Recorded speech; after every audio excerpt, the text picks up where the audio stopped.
The single mom waitress fed him for free. The mafia boss bought the entire diner. The rain wasn't just falling, it was trying to break in. It hammered the plate glass window of the sea glass diner, a relentless drumming that had been the soundtrack to my entire 12-hour shift. It was late, well past midnight, and Harborview was a ghost town drowned in neon-slicked puddles. My name is Juniper Mace, but everyone on this stretch of the Jersey coast just calls me June. My feet felt like two separate, aching stones at the ends of my legs. I leaned my weight against the Formica counter, the vinyl top worn smooth and dull in patches, like old worry stones. I wiped it down one last time, the rag smelling faintly of bleach and old coffee. My gaze drifted to the high stool at the end of the bar, the one with the wobble. The chrome was pitted, and I'd tried to tighten the screw at its base 100 times, but it never held. It was just one more thing on the verge of giving out. The bell above the door chimed, a thin, rusty sound that cut right through the storm. I flinched. We were supposed to be closed. I'd already flipped the sign, but the lock on that door was as reliable as the stool. A man stepped inside, bringing a gust of cold, wet air with him. He didn't hurry or shake himself off like most people would. He just stood there for a moment, letting the door click shut behind him. He was tall, dressed in a dark wool overcoat that must have cost more than my rent for 6 months. It was soaked, clinging to broad shoulders. He moved toward the counter, not with a swagger, but with a deliberate, quiet economy of motion. He slid onto the wobbly stool. He didn't even notice the wobble, or if he did, he didn't care. "We're closing up," I said, my voice heavy with exhaustion. I tried to put some steel into it. You had to. Working this shift alone.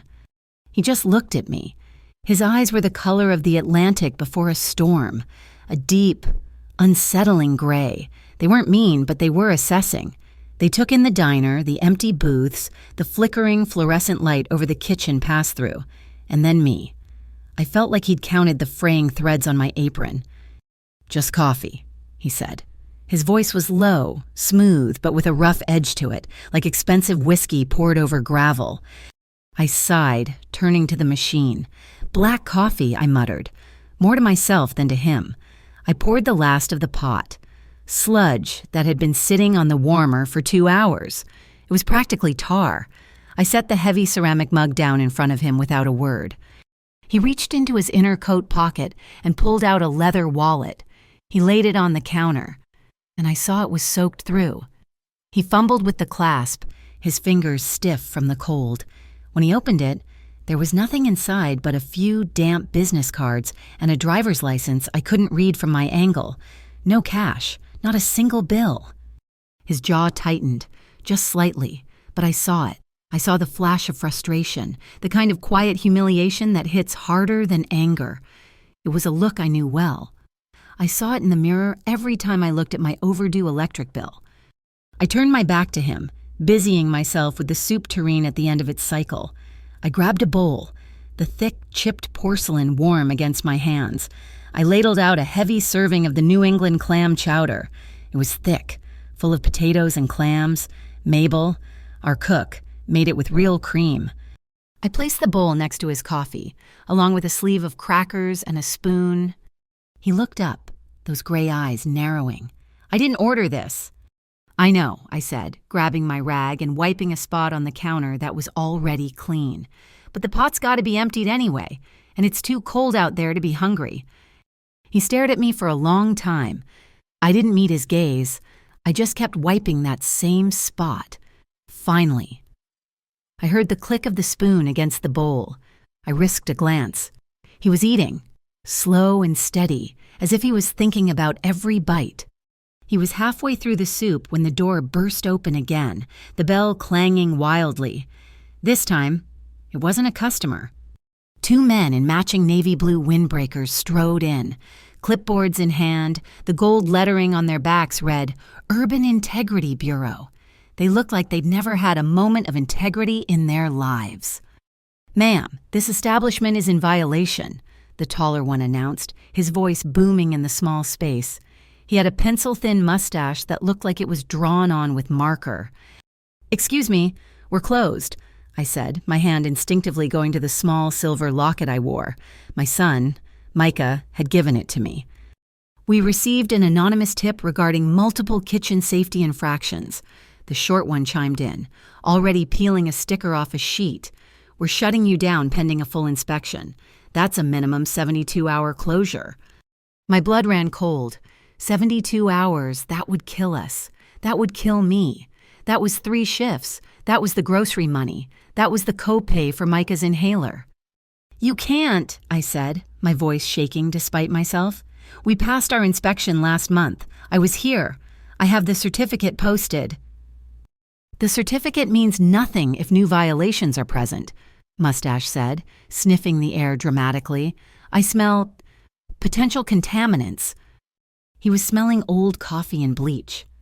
The man at the counter, Soren Belanti, though I didn't know his name then, just watched. He hadn't moved. He just sat there, nursing his coffee, observing. He was a stone in the middle of a river, and the chaos was just flowing around him. "What contaminants?" I demanded, planting my hands on the counter. "Show me. Show me right now." "Ma'am, your attitude is not helping your case," the short one said, moving toward the kitchen swing door. "No," I said, moving to block him. "You don't get to just walk in here and shut down my livelihood based on an anonymous tip. I know the code. Section 4B of the Municipal Health Ordinance. You are required to present identification and a written complaint specifying the alleged violation before entering non-public areas. You haven't shown me either." I'd taken a paralegal night course at the community college 2 years ago, hoping to find a way out of this diner. I dropped out when Micah got pneumonia, but I remembered a few things. Mustache's eyes widened, his bluster deflating for a second. He was impressed, and he hated it. "She's a sea lawyer, this one." "I'm a waitress who reads," I snapped. "Now, show me the complaint or get out. No." He fumbled with his clipboard, annoyed, but before he could produce a paper, the night was split apart by a new sound, the hydraulic groan and flashing yellow lights of a tow truck. My heart didn't just sink, it plummeted. I ran to the window, wiping the condensation away with my sleeve. The truck was backing up, its hook and chain dangling, aiming right for my beat-up blue minivan, the one with the car seat in the back. No, no, no, no. I was out the door before I even thought, the rain hitting me like handfuls of ice. "Hey, what are you doing? That's my car." The driver, a heavy man in a rain slicker, barely looked at me. "Prospect 8 Holdings. Ma'am, you're 4 weeks late on the note. Repossession order." 4 weeks. "It's 2. I was going to pay Friday," I pleaded, standing between the hook and my bumper. "I have my son's medicine in there, please. I just need till Friday." "Move, lady." "Please." The 2 inspectors had followed me out, watching with smug satisfaction. This was it. This was the whole play. The inspection was just to keep me busy while the truck arrived. Prospect 8 had been buying up this whole block, trying to force everyone out to build luxury condos. Suddenly, a shadow fell over me. A warm, heavy weight settled on my shoulders. It was the man from the diner, Soren. He had draped his expensive wool overcoat over me, shielding me from the worst of the rain. He stood beside me, not looking at the driver, but at the truck itself, as if sizing it up. "Sir, this is private business." The tow truck driver grunted, annoyed by the interruption. Soren ignored him and looked at me. His gray eyes were calm. Let me speak to them politely first. He walked past me, pulling his own wallet out again. This time, he didn't open it. He just tapped the hood of the tow truck. "How much is the outstanding balance?" he asked the driver. His voice was different now. It was the same low tone, but it carried. The rain didn't seem to swallow it. "Who are you?" "How much?" It wasn't a question. The driver, sensing something had shifted, grumbled. $614, plus the tow fee. That's another $200. $814, Soren said. He reached into his coat, the one I was wearing, and pulled a slim metal clip from the inner pocket I hadn't seen. He peeled off 8 $100 bills and then a 20. He handed them to the driver. "This covers the balance and the fee," Soren said. "I'll need a receipt for payment in full and a release of lien, dated tonight." The driver stared at the money, the inspectors stared, I stared. I can't give you a release of lien here," the driver stammered. "You can call your dispatcher. Have them email it to me. Now." Soren said a name, an email address. So fast I almost missed it. He was not a man who was used to being told no. The driver, suddenly looking very small, scrambled back to his cab, grabbing his radio. Soren turned back to me. The inspectors had vanished, slinking back to their car, their mission accomplished in a way they hadn't intended. I shrugged his heavy, warm coat off my shoulders and shoved it back at him. My hands were shaking, but not from the cold. It was rage, pure, hot, humiliating rage. "I don't owe you," I said, my voice low and fierce. "I know. I don't need a night. I'm not some damsel in a tower. I can't pay you back." "I didn't ask you to," he said. He took the coat, his fingers brushing mine. A jolt, like static electricity, passed between us. He didn't put the coat back on. He just held it over his arm, the rain already plastering his dark hair to his head. He looked at me, really looked at me, and for the first time, I saw something other than steel in his gaze. It was a flicker of something, recognition. Maybe. "The soup was good," he said. He turned and walked away, not toward a car, but just down the dark, rain-swept street, disappearing into the mist and shadows of Harborview. I stood there, soaked to the bone, watching him go. The tow truck started its engine and pulled away, leaving my minivan sitting right where it belonged. I should have felt relieved. I should have felt grateful. But as I stood there in the dying yellow glow of the streetlights, I only felt a new, unfamiliar kind of cold.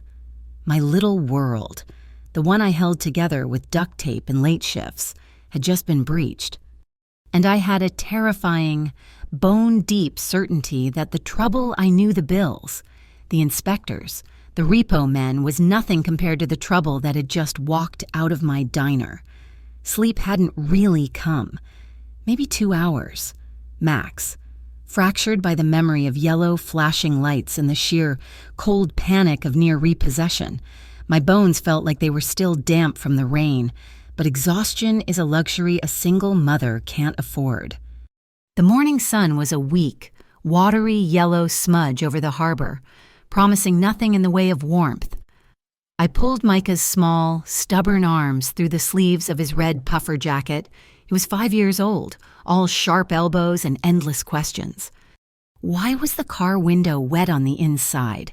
"Mommy?" he asked, his voice muffled as I zipped the jacket up to his chin. "The seal is leaking, honey, just like Mr. Henderson's coffee cup," I murmured, kissing the top of his head. The car, my old minivan, was a collection of leaks and rattles, but it was ours. I took his small, mitten-clad hand, his fingers instinctively gripping mine, and we started the 3-block walk to his preschool. The wind coming off the Atlantic was a physical thing. It didn't just blow, it scraped, carrying the raw smell of salt, diesel from the port, and cold, wet pavement. Micah coughed, a dry little bark that stopped my heart. I stopped right there on the sidewalk, my stomach tightening into a familiar, cold knot. I knelt in front of him, forcing my face into a mask of calm. "Hey, buddy, let's check in." He coughed again, and this time I heard it, the wheeze, that faint, high-pitched whistle, like a tiny, distant tea kettle. Fear, sharp and acidic, lanced through me, but you don't show the fear. You can't. Panic is contagious. "Okay, dragon," I said, my voice impossibly steady. I pulled the blue plastic inhaler from my purse, my lifeline, his lifeline. "Remember the game, we're going to make some big dragon smoke." I shook the canister, fitted the plastic spacer to his small mouth. Big breath in. I pressed the puffer. He inhaled, his eyes wide above the mask, holding the medicine in his lungs, Count with me. 1, 2, 3, 4, 5. He breathed out, a shaky sigh. We did it again. I watched his small chest, felt the panic receding from his small body. The wheeze subsided. Better, I whispered, pulling the spacer away. He nodded, burying his face into the hollow of my neck for a solid 30 seconds. Better, Mommy. I held him tight, rocking slightly on the balls of my feet, my own heart hammering against my ribs. This was the razor's edge I walked every single day. This was the vulnerability that made last night's attacks feel so much worse. They weren't just coming from my diner. They were coming for this. I dropped him off at the preschool, got a sticky kiss, and ran the rest of the way to the sea glass. The bell chimed as I pushed through the door. Mabel, our cook and the diner's immovable object, was already at the flat top. Her gray hair pulled into a bun so tight it looked painful. She was built like a retired longshoreman and had the temper of one, but she was the only person on earth who knew I was 2 weeks late on the gas bill. "You look like hell, June," she grunted, not turning as she cracked 6 eggs onto the grill. "You feel like hell, Mabel," I shot back, a familiar ritual. I tied my apron, the worn blue fabric settling around my waist like armor. Mr. Henderson was in his usual booth by the window, nursing his first coffee of the morning. The Harborview Gazette spread open. "They're circling June, what?" he said, his voice low. He didn't look up from the paper. "Who's circling?" "Henny," I asked, grabbing the coffee pot. "Prospect 8. He tapped a small article on page 3. "City Council just fast-tracked the demolition permits for this entire block. They're calling it the Coastal Redevelopment Zone. Means they're putting up another one of those glass boxes for people who only summer here." The pot felt heavy in my hand. So last night, the tow truck from Prospect 8, the fake inspectors from the Urban Integrity Bureau. It wasn't random. It was the opening shot. They were trying to break us, to force us out. "They'll have to drag me out by my feet," I said, pouring his coffee. "That's what they're trying to do, dear," he said, finally looking up, his eyes full of pity. I hated pity. The lunch rush was a welcome distraction. It was chaos. Dock workers yelling for the meatloaf special, a few brave tourists ordering chowder, the clatter of plates, the hiss of the grill. I was in the zone, balancing 3 plates on one arm, weaving through the tables, when the bell chimed. And just like last night, the diner went quiet. Not silent, but the ambient roar of conversation just dipped. The way it does when a cop walks in, or when the prettiest girl in town walks out with the wrong guy. It was him, Soren Belanti. He wasn't soaked and desperate tonight. He was wearing a dark gray suit, custom tailored, with no tie. It fit him like a glove. He looked clean, expensive, and completely out of place. And yet, he looked more comfortable than anyone in the room. He didn't look at the staring customers. His gray eyes scanned the room, found me, and then he moved. He walked straight to the counter and sat on the exact same stool, the wobbly one. I wanted to tell him it was broken. I wanted to tell him we were full. My throat was dry. I walked over, my order pad in my hand, my pen poised. "Can I help you?" My voice was clipped. Professional. He looked up, and those eyes hit me. Last night they were assessing. Today they were focused. "Apple pie," he said, "like last night, and a coffee and black." I nodded, turning to get it from the pass-through. "But I'm paying double," he added, his voice quiet but carrying in the lull, "to make up for the rain." I stopped. My back was to him, but I could feel his gaze on me. I turned back slowly. "We don't do that here. You paid your bill last night." "You gave me soup," he said. "It wasn't a question or a thank you. It was a statement of fact. I'm paying for the soup." He slid a $50 bill onto the Formica counter for a $6 slice of pie and a $2 coffee. "I can't break this," I lied, my jaw tight. "Keep it," he said, "for the trouble." It wasn't a suggestion. It was an order, wrapped in polite words. I hated it. I hated him for it. I snatched the 50, marched to the old brass register, rang him up, and slammed the change down on the counter. $42. He didn't even look at it. He just drank his coffee and started on the pie, eating it slowly, deliberately. He was still there an hour later. The lunch rush had faded. Mabel was clanging pans in the back, her signal that she was annoyed. Soren just sat, nursing a second coffee, watching. It was unnerving. "Are you waiting for someone?" I finally asked, wiping down the espresso machine. He tilted his head, considering the question. No. He took a breath, and I saw his nostrils flare, just slightly. "Do you smell that?" "Smell what bacon grease? It's a diner." "No." He stood up. Sliding gracefully off the stool, he walked along the counter, past the coffee machines, toward the massive, ancient gas range in the kitchen pass-through. "Hey," I said, following him, my dish rag in hand. "You can't go back there. Staff only." He ignored me. He knelt, his expensive suit pants grazing the linoleum floor. He was looking at the side of the stove, where the main gas line fed in. "Mabel," he called out. His voice was calm, but it cut through the kitchen noise like a knife. "Turn off the main—" "What? Who the hell are you to tell me?" Mabel yelled, poking her head out, her face red from the heat. "Turn off the gas main to the stove, now." He didn't raise his voice, and he didn't have to. The pure, undiluted authority in that command made both of us jump. Mabel, grumbling something about fancy pants psychos, disappeared. A moment later, I heard the heavy clank of the iron shutoff valve. Soren reached behind the stove, his jacket pulling tight across his broad back. I heard a metallic click, then a faint hiss of gas. He fiddled with something I couldn't see. "This fitting," he said, standing up. His brow was furrowed. "It's loose." "It's old," I said defensively. "The whole building is old." "It's not just old," Yohi said, his voice flat. "It's been tampered with. It was loosened, deliberately."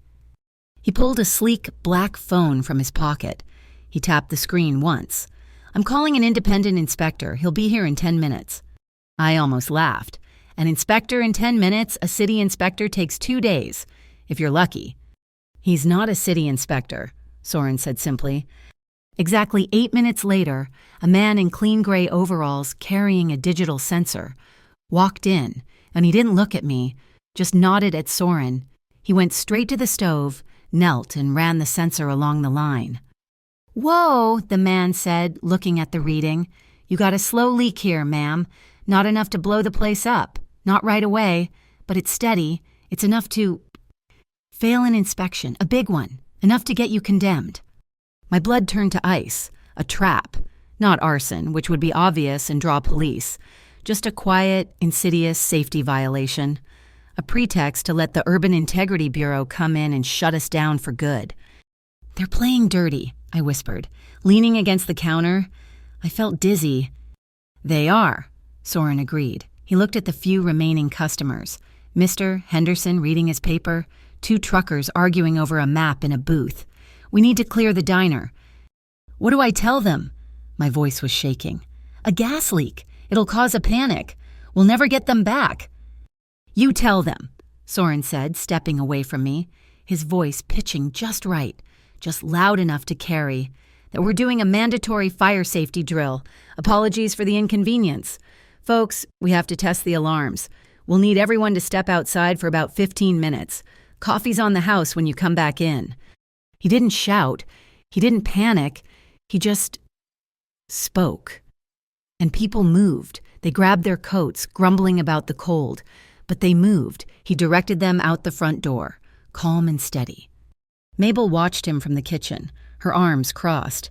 "Kid's done this before," she muttered, impressed. "He's handled way worse than a few grumpy truckers, I'll bet." As the last customer cleared the door, just as the inspector was finishing his report and uploading it to a secure server from his tablet, the navy blue car pulled up. Mustache and Shorty, they swaggered in, clipboards at the ready, a smug grin on Mustache's face. "We're here for the reinspection," he announced. "We received an anonymous tip about a severe gas odor." "You're too late," Soren said. He was standing by the register, looking almost bored. The grin on Mustache's face faltered. "What?" "The leak has been identified, secured and repaired by a certified master technician," Soren said, his voice smooth. "The full report, including atmospheric readings and component failure analysis, has already been filed with the state board, and I believe your office." Soren tapped his phone. The inspector in the gray overalls held up his tablet, showing the submitted checkmark. Mustache's face went from smug to a deep, blotchy purple. He knew what this meant. The independent report was in the system, time-stamped. They couldn't fake their own report now. They couldn't shut us down. "This is highly irregular," Shorty stammered. "It's highly efficient," Soren corrected.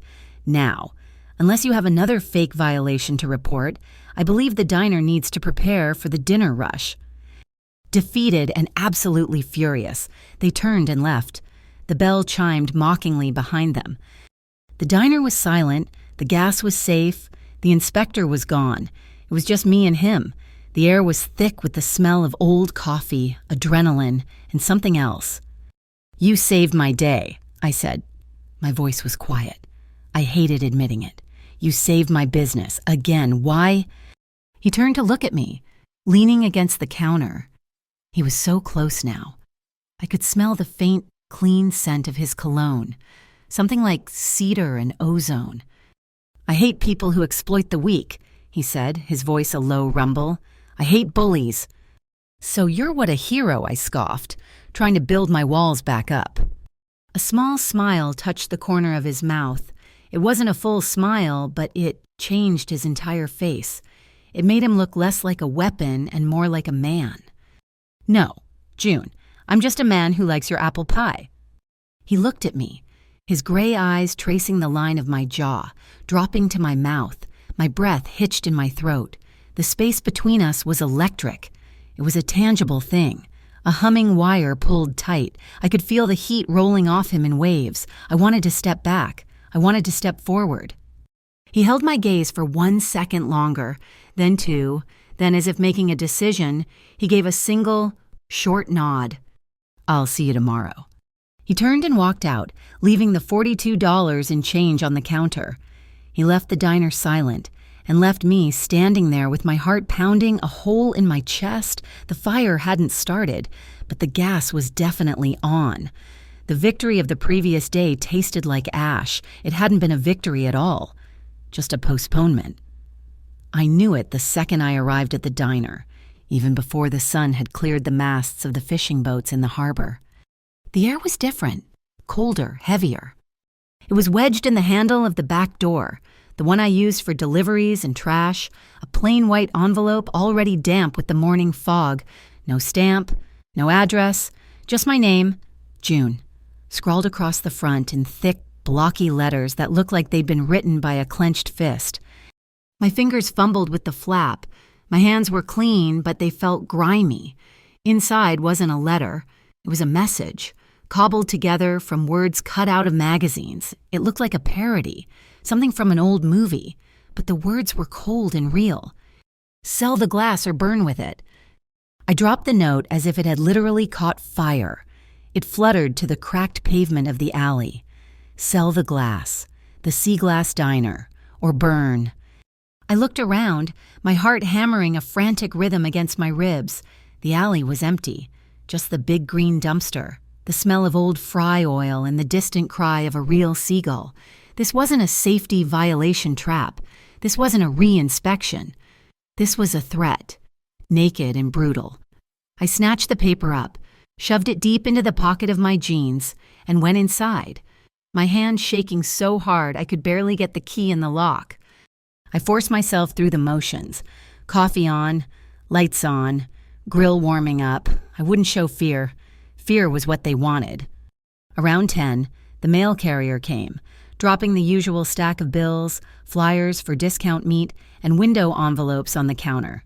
And in the middle of the pile, one that wasn't a bill, it was thick. Expensive cream-colored cardstock. The return address was embossed the Family Remedies Office. A name so disgustingly wholesome it had to be a front for something terrible. I tore it open, my dread coiling tight in my stomach. It was a summons, a formal legal notification of a mandatory mediation hearing. In the interest of, it read, Micah Benton. Benton. My breath left my body in a rush. Cal Benton, a Micah's father, a man who hadn't seen his son in 3 years, not since he'd walked out of our tiny apartment saying he wasn't built to be an anchor, leaving me pregnant and alone. He hadn't paid $1 of child support. He hadn't sent a single birthday card. And now, suddenly, he was interested in remedies. The bell on the diner door chimed. My head snapped up, my whole body tensing. It wasn't Cal, it was Soren. He'd been doing this for 2 days now, ever since the gas leak.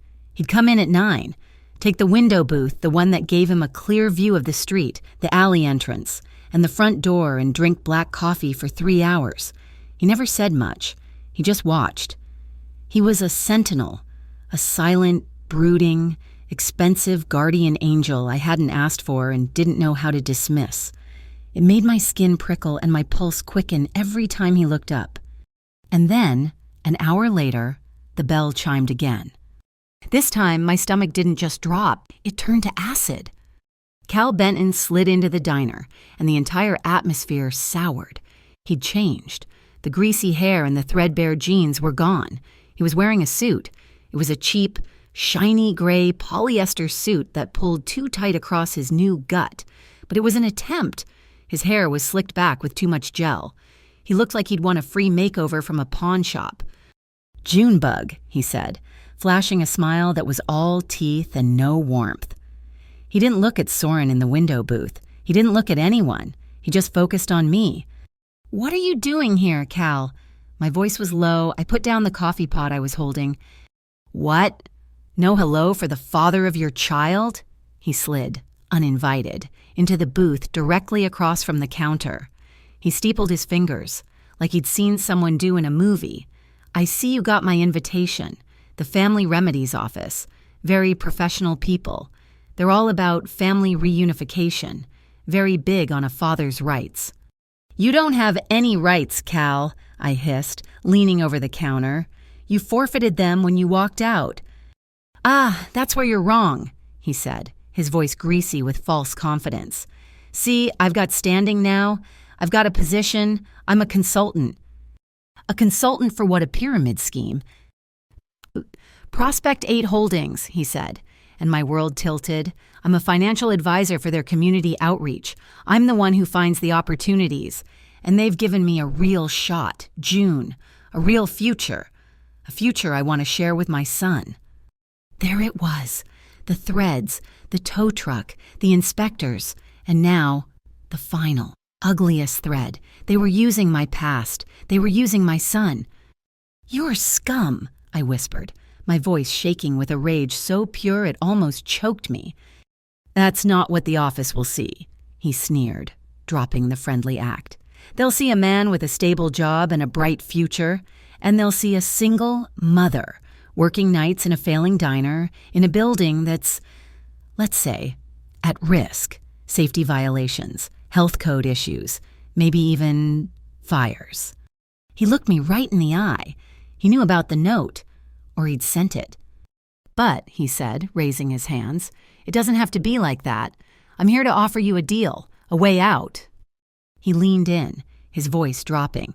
"Prospect 8 really wants this diner. They're ready to make you a very generous offer. Cash. Life-changing money. Enough to get you and Micah a nice condo over in the new development. All you have to do is sell. Be cooperative." "And if I don't?" "If you don't," he said, his smile vanishing, "I fight you.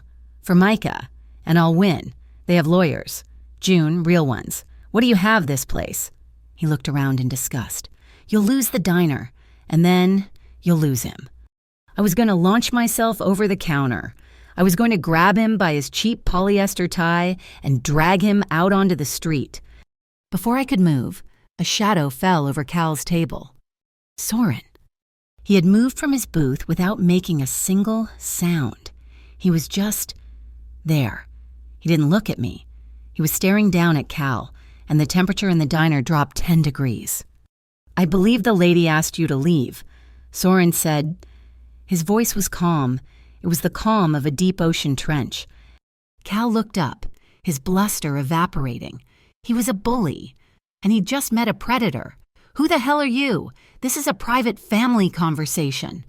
This, Soren said, gesturing to the diner, is a place of business, and you're upsetting the staff. Go. Cal, trying to regain his footing, stood up. He was shorter than Soren, smaller. He puffed out his chest. You don't want to mess with me, pal. I work for Prospect 8. Soren almost smiled. It was the scariest thing I had ever seen. I know who you work for. That was all he said, but the way he said it, the absolute final certainty in his voice, made Cal take a step back. Cal looked from Soren's perfectly tailored jacket to his cold gray eyes, and he folded. Fine, Cal spat, straightening his tie. You think about it. June, you've got 48 hours to take the deal. After that, the gloves come off. He scurried out, the bell clanging weakly behind him. I was shaking, not from fear, from rage. My knees felt weak. I gripped the edge of the counter to hold myself up. Soren didn't say, "Are you okay?" He didn't say, "I told you so." He just stood there for a beat, watching me. He reached into his breast pocket and pulled out a small, thick business card. It was black, with simple, elegant silver lettering. He slid it across the counter. I looked down at it. Maria Velez, attorney at law, Harborview Community Law. We fight for the harbor. Call her, Soren said, his voice back to that low, steady rumble. She's the best. She handles bullies. I stared at the card. Another rescue. Another handout. Another man stepping in to solve my problems. I was drowning, and he was offering me a lifeline. But the lifeline felt like another chain. I was so tired of being weak. I was so tired of being the person who needed saving. I picked up the card. I looked right into Soren's unreadable gray eyes, and I ripped it in half. Then I ripped the halves into quarters. I don't need your lawyer, I said, my voice sharp and brittle. I don't need your help. This is my family. This is my son. I will handle it by myself. The pieces of the card lay on the counter between us. A muscle in Soren's jaw twitched. He wasn't angry. He looked something else. Frustrated, maybe even impressed. He held my gaze, and I didn't look away. I wouldn't. He nodded, a single sharp dip of his chin. All right, June. He put a $10 bill on the counter for his coffee, which he hadn't even finished, and walked out. My false bravado lasted exactly as long as it took to hear the evening report. I had called the Metro Peace Department, swallowing my pride. I told the board-sounding officer on the phone everything. The inspectors, the tow truck, the threat note, the blackmail from Cal. Miss Mace, he'd said, after a long, weary sigh, what you're describing are civil disputes. The inspectors left. Correct. The tow truck was a payment issue. This note, sell or burn. It's anonymous. It's probably just kids. And this custody issue, that's a family court matter. Prospect 8 is a legitimate business. They're redeveloping the whole coast. We can't arrest someone for offering to buy your diner. He threatened to burn it down. He threatened to take my son. If someone actually sets a fire or actually tries to take your child, you call us back. Until then, my advice is to contact a lawyer. He hung up. I stood in the silent diner, the dial tone buzzing in my ear. Contact a lawyer. The torn pieces of Maria Velez's card mocked me from the trash bin. That night, I sent Mabel home early. I was too wired to talk. I double-checked the gas line Soren's guy had fixed. I checked the locks on the windows. I felt besieged. I hauled the last bag of trash out to the alley. The cold, salty air bit at my face, and I stopped dead. The chain-link fence that separated our alley from the dark access road to the docks was cut, not a hole. A huge section of it was sheared clean through with bolt cutters, rolled back to create a wide-open invitation. My breath hitched. My eyes scanned the darkness. And then I saw it, on the brick wall right next to the back door. It was spray-painted in stark, dripping black, A symbol. It was a bird, stylized and angular, a seagull, but its wings were sharp, like knives, and it was colored in solid black. It looked predatory, ancient. Mabel, who must have forgotten something, came out the back door, buttoning her coat. "June, you look like you saw a—" She stopped, her hand flying to her mouth. She crossed herself, a fast, reflexive gesture I'd never seen her make. Her face, usually so tough, was pale. "Mabel," I whispered, unable to look away from the wall. "What is that?" "The Black Gull," she whispered, her voice tight with a fear I'd never heard from her. "The Black Gull Syndicate. They're not businessmen. June, they're the port. They're the shadows under the docks. Prospect 8 is just the clean face. This is the muscle." She grabbed my arm, her fingers digging in, her eyes wide. "The gull," she said, her voice a low, terrified rasp. "It only comes ashore when it sees the fish before the storm." I looked at the black symbol on my wall. A storm was here, and it was bigger, darker, and older than I could have ever imagined. The black gull symbol haunted me. It was there when I closed my eyes. I'd scrubbed the brick wall with bleach until my knuckles were raw, but I could still see the phantom of its sharp, black wings. It was a promise. A storm was coming. For 3 days, the storm just waited, but its shadow was Soren Belanti. He never left. He didn't sit at the counter anymore. He'd claimed the window booth as his unofficial office.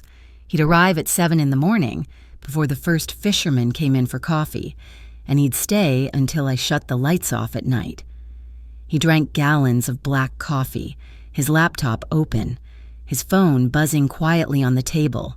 He took hushed, intense calls, his voice always low, but the words were sharp, words like logistics, containment, and refuse the contract. The regulars learned to ignore him. Mabel just grunted and made sure his cup was never empty. He was a fixture, a silent, watchful mountain in the corner of my diner, and I didn't know if he was protecting me or attracting the very danger I feared. Tonight, the diner was finally empty. It was past 11. The last customer, a trucker named Sal, had finally paid his tab and rolled out. I'd flipped the closed sign, locked the door, and drawn the blinds. The rain had started again, a soft, steady drumming on the roof, different from the violence of that first night. Micah was in the back, fast asleep on the small cot I kept in the dry storage room. It was a skill he'd mastered, sleeping through the clatter of plates and the hiss of the grill. I was wiping down the milkshake machine, my shoulders aching, when Soren finally closed his laptop. The click echoed in the quiet room. "You should go home, Soren," I said, not looking at him. My voice was heavy with exhaustion. "The gulls aren't going to attack an empty diner at midnight." "How do you know?" His voice was a low rumble from the booth. "I don't, but you can't live here." "I'm fine." He stood up, stretching. The movement was fluid, powerful, like a panther uncoiling. He walked to the counter, rolling his shoulders, the muscles moving under his dark Henley shirt. "You're the one who looks exhausted. You eaten?" "I'll grab something at home." "You've said that every night this week." He looked at the griddle, still warm. "I'm hungry." I sighed. "The kitchen's closed." "I'll make it," he said. I actually laughed, a short, sharp bark. "You make what you look like a man who's never seen the inside of a kitchen." "I can learn."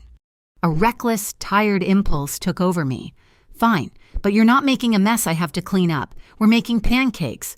My pancakes." I pulled the big stainless steel bowl from under the counter and slammed it down.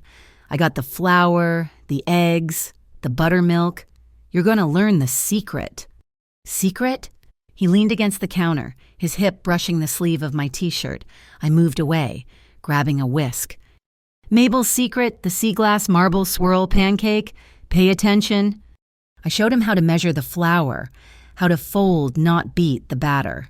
He was clumsy, his hands too big and strong for the delicate work, flour puffed up, dusting his black shirt. "You're terrible at this," I said, but I was smiling. It was the first real smile I'd felt in days. "I'm a fast learner." "Now the swirl," I said, I took a cup of the batter and mixed in a dark stream of molasses and cinnamon. You have to pour this into the main batter, and then pour it all onto the griddle in one motion, a figure 8, slow. I handed him the small, heavy pitcher of batter. He hefted it, then reached for the griddle. Wait, you're going to... He poured, too fast. The batter hit the hot steel with a loud sizzle and splashed, splattering his hand, the backsplash, and the front of my apron. "Damn it!" he hissed, pulling his hand back. A bubble of laughter escaped my throat. I couldn't help it. It was so sudden, so absurd. He looked at the mess, at the glob of batter on his wrist, and then at me. A slow smile spread across his face. It was the first I had ever seen. Not the tight, corner-of-the-mouth smile, but a real one. It lit up his gray eyes, chasing the shadows away. He started to laugh, a low, rough sound that vibrated in my chest. "I'm the disaster," I said, still giggling. Grabbing a damp cloth, I reached out without thinking and wiped the splash of batter from the sleeve of his shirt. My fingers brushed his forearm. The laughter died instantly. His skin was hot. My hand froze. Our eyes met. The sound of the rain, the hum of the refrigerator, it all faded away. There was only the heat of his skin and the sudden, suffocating thickness of the air between us. I pulled my hand back like I'd been burned. I'll cook the rest." We ate the messy, misshapen pancakes at the counter, sitting side by side on the wobbly stools. The diner was warm, smelling of cinnamon and coffee. "Let's play a game," I said, needing to fill the silence. "One truth. You tell me one true thing I don't know, and I'll do the same." He looked at me, his expression unreadable. "You first." I took a deep breath. I hate being pitied. I hate feeling weak.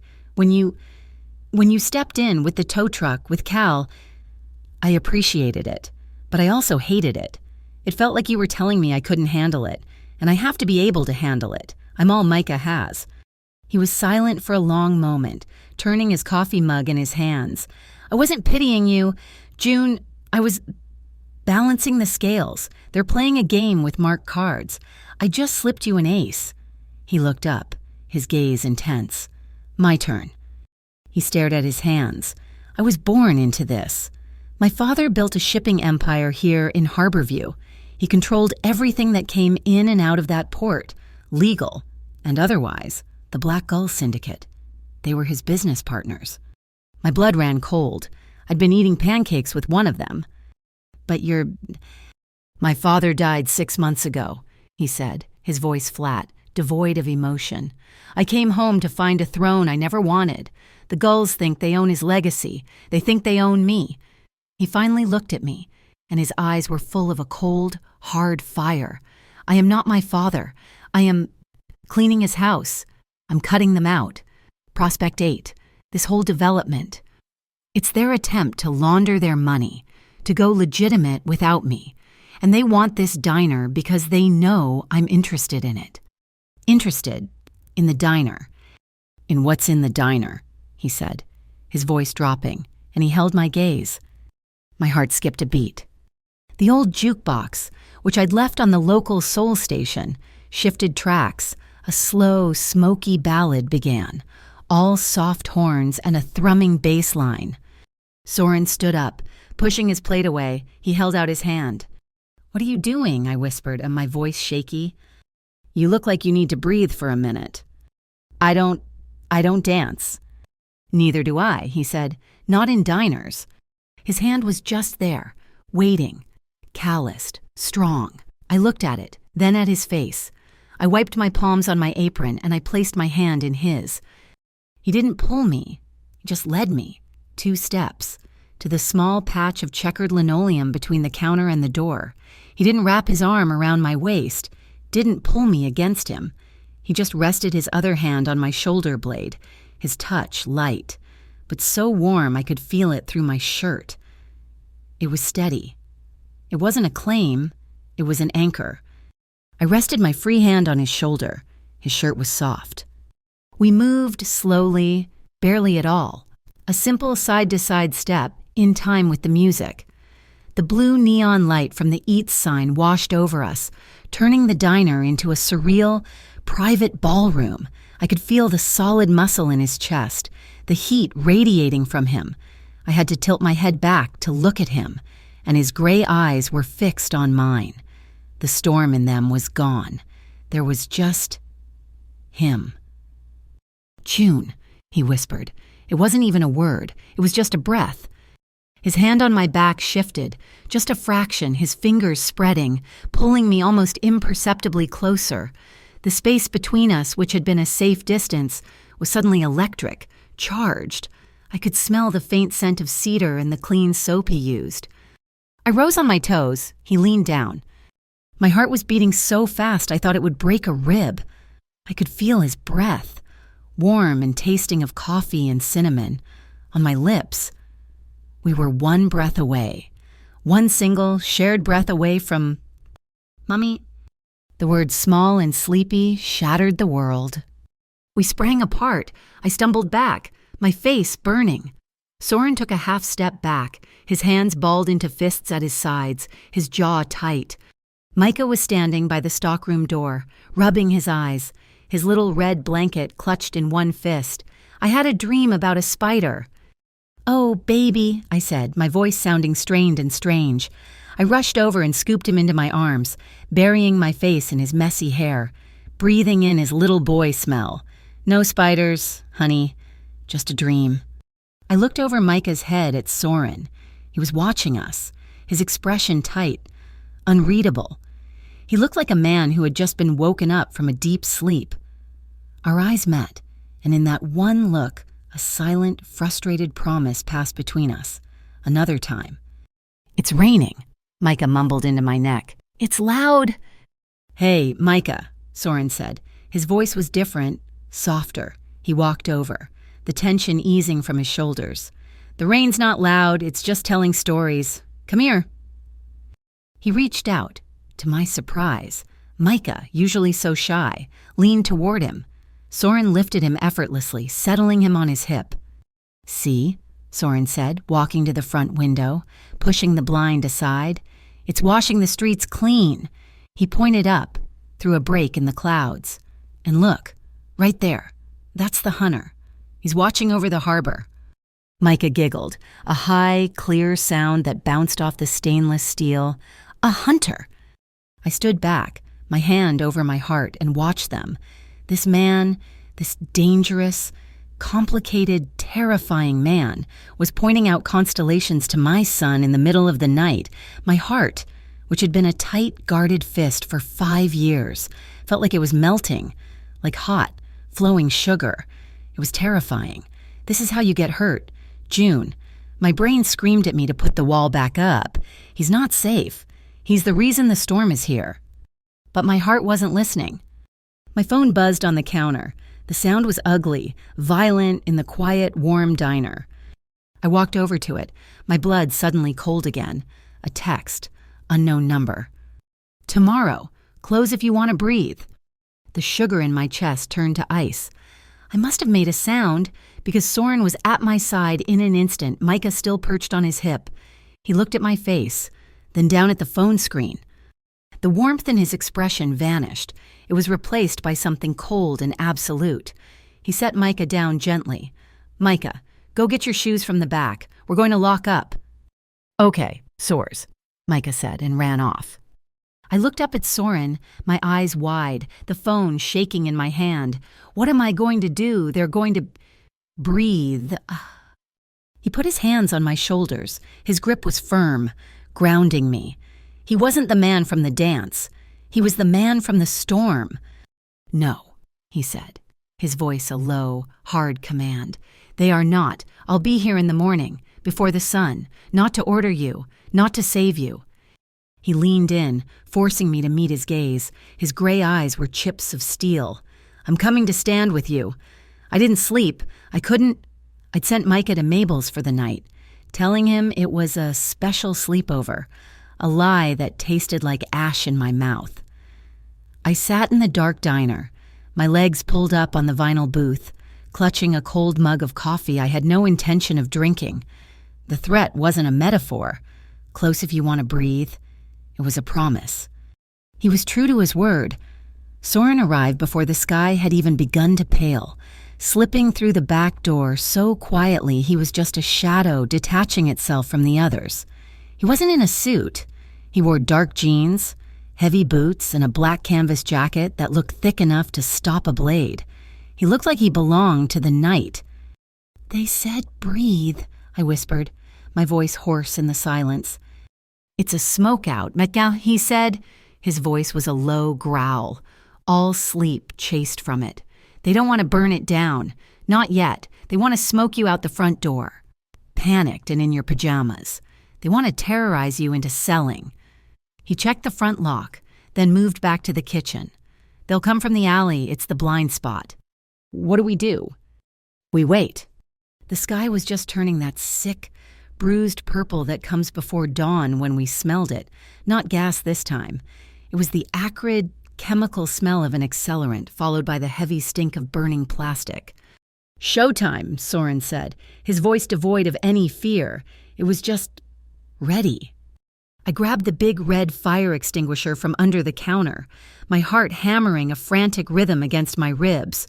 Soren didn't go for the extinguisher. He went straight to the back door and grabbed the high-pressure water hose we used to wash the rubber mats. "Soren, wait! That's what they want!" I yelled. Too late. He kicked the door open, not with a crash, but with a controlled, powerful shove. The alley was lit with a pulsing, hellish orange. The big green dumpster was an inferno, flames leaping 20 feet high, thick black smoke billowing into the graying sky. "It's a lure," he yelled back at me, his eyes scanning the rooftops, "to get us both out here." "I have to put it out. It'll catch the building." I pulled the pin on the extinguisher and aimed the nozzle, blasting a thick cloud of white foam at the base of the fire. The flames hissed, recoiling, but surged back. Soren yanked the master valve on the water line. A powerful, solid jet of water slammed into the dumpster, sending up a cloud of steam and embers. And just as he'd predicted, they came, not from the alley, from the diner. "Inside," Soren roared, dropping the hose. They had used the roar of the fire to mask the sound of shattering the front door lock. We dove back into the kitchen, soaking wet and smelling of burnt trash, just as 3 men fanned out into the diner. They were all dressed in black hoodies, their faces hidden by cheap ski masks, their baseball caps pulled low, but I could see the symbol stitched on the caps, the black gull. They hadn't expected us to come back in behind them. They were in the middle of the diner, cans of lighter fluid in their hands, ready to douse the booths. They froze. The first one, the closest, recovered fast. He was wiry, and he lunged at Soren with a short, ugly-looking tire iron. Soren didn't brace. He didn't block. He moved like water.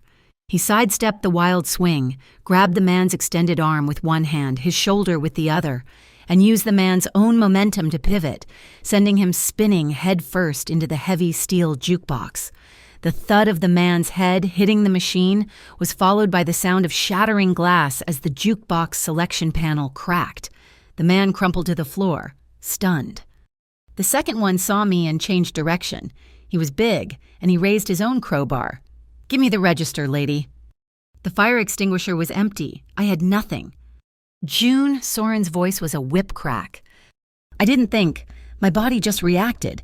My hand shot out to the kitchen pass-through, my fingers closing around the first heavy object I touched every single morning, Mabel's big Bertha, the solid oak, oversized rolling pin she used for pie crusts. The man raised the crowbar to smash the register. I didn't scream. I didn't hesitate. I swung the rolling pin like I was hitting a line drive, not at his head, but at his kneecap. The sound of solid, heavy-grained oak connecting with bone was a dull, wet thwack. He howled, a high-pitched shriek of agony, and dropped the crowbar as his leg buckled beneath him. He crashed into a table, clutching his shattered knee. The third man, seeing his 2 friends taken down in 5 seconds, panicked. He threw his can of lighter fluid at me. I ducked as it smashed against the wall, and he ran for the kitchen, looking for the back door. "He's blocking our only way out," I yelled, my voice shaking with adrenaline. Soren was already moving. He didn't run, he flowed. He snatched a large, round stainless steel serving tray from the drying rack. The man was in the kitchen now, trapped between the back door and us. He saw the knife block on Mabel's prep station. He grabbed the butcher knife. "Stay back!" he screamed, his eyes wild above his mask. He lunged at Soren. Soren didn't retreat. He met the lunge with the tray, holding it like a shield. The clang of the heavy knife hitting the steel tray echoed in the small kitchen like a gunshot. The man, surprised, tried to pull the knife back, but Soren didn't just block. He punched with the tray, a short, brutal jab, smashing the heavy metal edge into the man's face. There was a sickening crunch of cartilage. The man dropped like a sack of potatoes, the knife skittering across the linoleum to come to a stop by the deep fryer. Silence. We stood in the wrecked diner, breathing hard. The air was thick with the smell of smoke, sweat, extinguisher foam, and the sharp metallic tang of fear. We looked at each other, the rolling pin still in my hand, the dented tray in his. We hadn't just fought, we had worked. It was the most terrifying and exhilarating thought I'd ever had. The first man, the one who'd hit the jukebox, was stirring. He groaned, pushed himself to his feet, and saw his two friends on the floor. He bolted, scrambling out the broken front door. "He can't get away," Soren said, his voice hard, all business. "He'll just bring more." "My van!" I yelled, grabbing my keys from the hook by the register. We were out the door in a second, piling into my beat-up blue minivan. The engine turned over with a pathetic groan. "Come on, baby, not now, please, not now," I pleaded, turning the key again. It caught, roaring to life with a belch of exhaust. The man was sprinting down the dark street, heading for the seawall. "He's running for the docks," Soren said. He was already on his phone. He wasn't dialing 911. "Yeah," he snapped into the phone, his voice pure ice. "Port watch, I need a seal at Pier 4. Blue sector, I have a runner heading your way. Black Gull Associate." He listened for a second. "I don't care what time it is. Seal it now." He hung up. "Go, June. Get us to the pier." I slammed the accelerator. The minivan's tires fishtailed on the wet pavement, but I corrected, my knuckles white on the steering wheel. I'd driven these streets my whole life. I knew every pothole. We tore along the harbor road, the sky gray and cold, the wind whipping in through the broken lock. The man was fast, but the van was faster. I saw him running along the pedestrian promenade, scattering gulls. I didn't slow down. I swerved the van right over the curb, wheels bouncing hard, and cut him off just as he reached the wooden planks of Pier 4. He was trapped. The ocean was on one side, my minivan on the other, at the far end of the pier. Two men in dark Port Watch Authority jackets were walking toward him. Soren got out of the van, his face a mask of cold fury. I got out and stood by the hood, my heart still trying to hammer its way out of my chest. The man was panting, his ski mask pulled off. He was just a kid, maybe 25, pale and terrified, but I recognized him. "I know you," I said, stunned. "You're Frank, from the city planning office. You gave that presentation at the town hall about the redevelopment." "He's the assistant project manager for Prospect 8, Soren said, his voice flat. He'd known. Of course he'd known. Frank, the pencil pusher, looked at us, his eyes wide with panic. He was completely out of his depth. "You don't understand," he screamed, his voice cracking. "This is bigger than both of you. You think you can stop this. You have no idea who is really behind this." "Tell me," Soren said. It wasn't a request. Frank just shook his head, looking past Soren at the two approaching Port Watch guards. "It doesn't matter. You're both dead. You're just too stupid to lie down." The guards grabbed him by the arms. He didn't resist. As they hauled him away, he looked back at me, his face a mask of pure, abject terror. "He'll feed you to the gulls, lady just like all the others." The rest of the day was a fog. The real police came. The local news van showed up. I gave a statement, carefully leaving Soren's name and the Port Watch Authority out of it. "It was an attempted robbery," I said. "Vandals." By noon, the diner was packed, not with customers, but with family. Mr. Henderson was sweeping up the glass from the jukebox. Mabel had returned, eyes blazing, and was directing two fishermen who were bolting the broken table back to the floor. The local high school principal, Mrs. Davis, was organizing a collection jar. "We're not letting these thugs run you out, June," she said, her hand firm on my shoulder. "This isn't just your diner, it's our living room." Soren had vanished after the police left. I hadn't seen him in hours. A cold knot of fear tightened in my stomach. What if Frank was right? What if Soren had just cut his losses and left me to the gulls? Around 4 p.m, the diner was almost back to normal. The front door chimed. It was Soren. He was clean, back in a crisp, dark suit and a white shirt. He looked like he'd just stepped out of a boardroom, not a brawl. He was followed by Meister Petrov, my landlord. Petrov was a small, weasel-like man who charged me triple the market rate for rent and complained that my coffee machine used too much water. He was twisting his hat in his hands, his eyes darting around nervously. "June," Soren said, his voice clear, cutting through the supportive chatter. The diner went silent. Mister, Petrov has agreed to sell the building," Soren announced. My heart stopped. This was it. The final move. He was buying it. He was buying me out. Cal had won. Prospect 8 had won. I'd just been a pawn in Soren's game. I stammered, my hands going numb. I gripped the counter. You're kicking us out." "No, June." He stepped forward. He was holding a thick sheaf of legal papers and a single, old-fashioned brass key.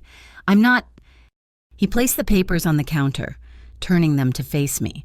"This is a new operating agreement. The building has been purchased by a blind trust. This agreement states that the employees of the Sea Glass Diner, as a union, will own 40% of the business, effective immediately." Mabel gasped, her hand flying to her chest. "Mr.?" Henderson dropped his coffee mug, shattering it on the floor. 40%, I whispered. My voice didn't work. "That's—" "A business needs a manager," Soren said.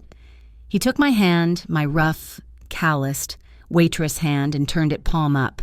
He placed the heavy brass key in the center of my palm. "I bought it so no one else could," he said, his voice low, for my ears only, even though the whole diner was listening. "I bought it so they could never, ever take it from you again. It's yours. June. You manage it. You run it. You own it." I looked down at the key in my hand. I looked at the contract. I looked at his face. His gray eyes were steady, the storm in them gone, replaced by a deep, calm sea. A smile, a real, trembling, disbelieving smile broke across my face. It was the first time I had felt true, unburdened hope in 5 years. It was light, and it was warm, and it was real. And just as I felt it, it vanished. Across the street, half hidden behind a bread truck, I saw him. Cal. He wasn't threatening anyone. He was just standing there, a cell phone in his hand, held up. He was taking pictures. Pictures of me, of Soren's hand holding mine, giving me the key. He saw me see him. He gave a slow, smug smile, lowered the phone, and walked away. The trap hadn't been sprung. It had just changed shape. The key he had given me felt heavy in my pocket, a constant reminder of the shift in my world. I owned 40% of my diner. I wasn't just working here. I was anchored here. But Cal's smiling, predatory face, capturing that moment on his phone, haunted me. I was waiting for the other shoe to drop. It didn't drop, not right away. Instead, Soren called me on a Saturday, my one day off, and said, "I have somewhere I want to take you and Micah. It's safe." I'd hesitated, but the word Micah decided for me. I met him on the waterfront. Micah's small hand gripped tightly in mine. Soren wasn't wearing a suit or the dark tactical gear I'd seen him in during the fight. He wore jeans and a simple gray sweater. He looked normal? Almost. He didn't take us to the main industrial port, the one his father had ruled. He led us to the old, forgotten Belanti Pier, a structure I'd thought was condemned, but it wasn't. It had been rebuilt. Plank by plank, The salt-worn wood was new, the railings painted a bright, cheerful blue. A new sign hung above the entrance, the Harbor Hands Center. "What is this?" I asked, stopping as Micah ran ahead, fascinated by the old brass ship's bell. "My father took from this harbor his whole life," Soren said, his voice quiet, the wind pulling at his dark hair. "I'm trying to put something back." I walked inside, and my cynicism dissolved. It wasn't a dark, mafia-run front, it was a community center. Old fishermen, their faces like sea charts, were patiently teaching a group of rambunctious kids how to tie nautical knots. There was a small library, a reading nook piled with colorful cushions, and a classroom teaching marine biology. And then I saw it. In the corner, by the front desk, was a tall, white medical cabinet. On the side, in clear, block letters, it said, "Micah's Corner Asthma and Allergy Supplies." I stopped breathing. I walked over and opened the unlocked cabinet. Inside, it was stocked. Pediatric nebulizers, boxes of spare, sealed inhalers, packets of antihistamines. I turned to Soren, my throat thick. You did this." He just looked at the floor, uncomfortable with the gratitude in my eyes. "The air on the docks is hard," he said, shrugging. "Kids play here. They should be safe. All of them." He hadn't just seen my vulnerability, he had seen Micah's. And he had quietly, systemically, built a fortress to protect it, not just for my son, but for all the harbor's children. I saw him then, not the mafia boss, not the man who'd bought my diner or fought in my kitchen. I saw the man who was desperately trying to build something clean in the middle of his father's darkness. He was trying to build a light. That night, the tension was different. We were back in the diner. It was late, past midnight. The rain had finally stopped, leaving the air washed clean and cold. The streets of Harborview were silent, glistening under the streetlights. We'd sent Mabel home hours ago. I should stack the patio chairs," I said, needing to do something with my hands. The sight of that asthma cabinet had left me raw, exposed. "I'll help," he said. We worked in silence, stepping out into the cold night air, wiping down the small metal tables, folding them, stacking the chairs against the diner's brick wall. We moved around each other easily, a rhythm we had found without trying. He reached for the heavy canvas tarp at the same time I did. Our hands brushed, mine calloused from work, his warm and strong. It wasn't a static shock this time. It was a low, slow burn. I froze. My hand was still on the canvas, his hand covering mine. I didn't pull away. He didn't pull away. He just stopped. I looked up at him. The blue neon sea glass sign painted his face in light and shadow. His gray eyes, usually so stormy or cold, were dark, focused, and full of a question he wouldn't ask. He lifted his other hand slowly, giving me every chance to back away. He didn't touch my face. He just brushed a stray strand of hair, damp from the night air, back from my temple. His fingers were rough, but his touch was impossibly gentle. "June," he breathed. And that was it. My walls, the ones I had spent 5 years building, the ones that had been crumbling since he'd first sat on that wobbly stool, they just evaporated. I leaned into his touch. It was all the invitation he needed. He moved, not fast, but with that same deliberate, quiet intensity he did everything else. He stepped closer, his hand sliding from my hair to cup the back of my neck, his other hand settled on my waist, not pulling, just anchoring me. He dipped his head. I rose on my toes. His lips met mine. It wasn't soft. It wasn't polite. It was desperate. It was a starvation. It was all the unspoken words, all the fear, all the adrenaline, all the tension of the last 2 weeks, compressed into one single point of contact. His lips were firm, moving against mine with a certainty that left me breathless. My hands, which had been clutching the tarp, let it fall. They came up, gripping the front of his jacket, holding on as the world tilted. He tasted like the night air, like salt, and like the dark coffee he'd been drinking for hours. He pulled me closer, walking me backward one step, then two, until my back met the cold, solid brick of the diner wall. The contrast of the cool, rough brick against my shoulders and the sheer heat rolling off his body made my head spin. He deepened the kiss, his mouth slanting over mine, and I wasn't just a participant, I was a response. I surrendered to it, to him. This wasn't a man who took, this was a man who was given. He broke the kiss, but only for a second, moving to my jaw, his lips tracing a hot path to my ear. His breath was ragged. "June," he whispered, his voice thick. "Are you okay?" That question, in the middle of this, that question, his respect, was more intoxicating than the kiss itself. My answer was to tangle my fingers in his hair and pull his mouth back to mine. I guided the kiss this time, showing him what I wanted, my body language screaming trust, not submission. His hand on my waist tightened, his thumb rubbing a small, firm circle, respectful but possessive. He held me as if I were made of both steel and glass, and he knew how to honor both.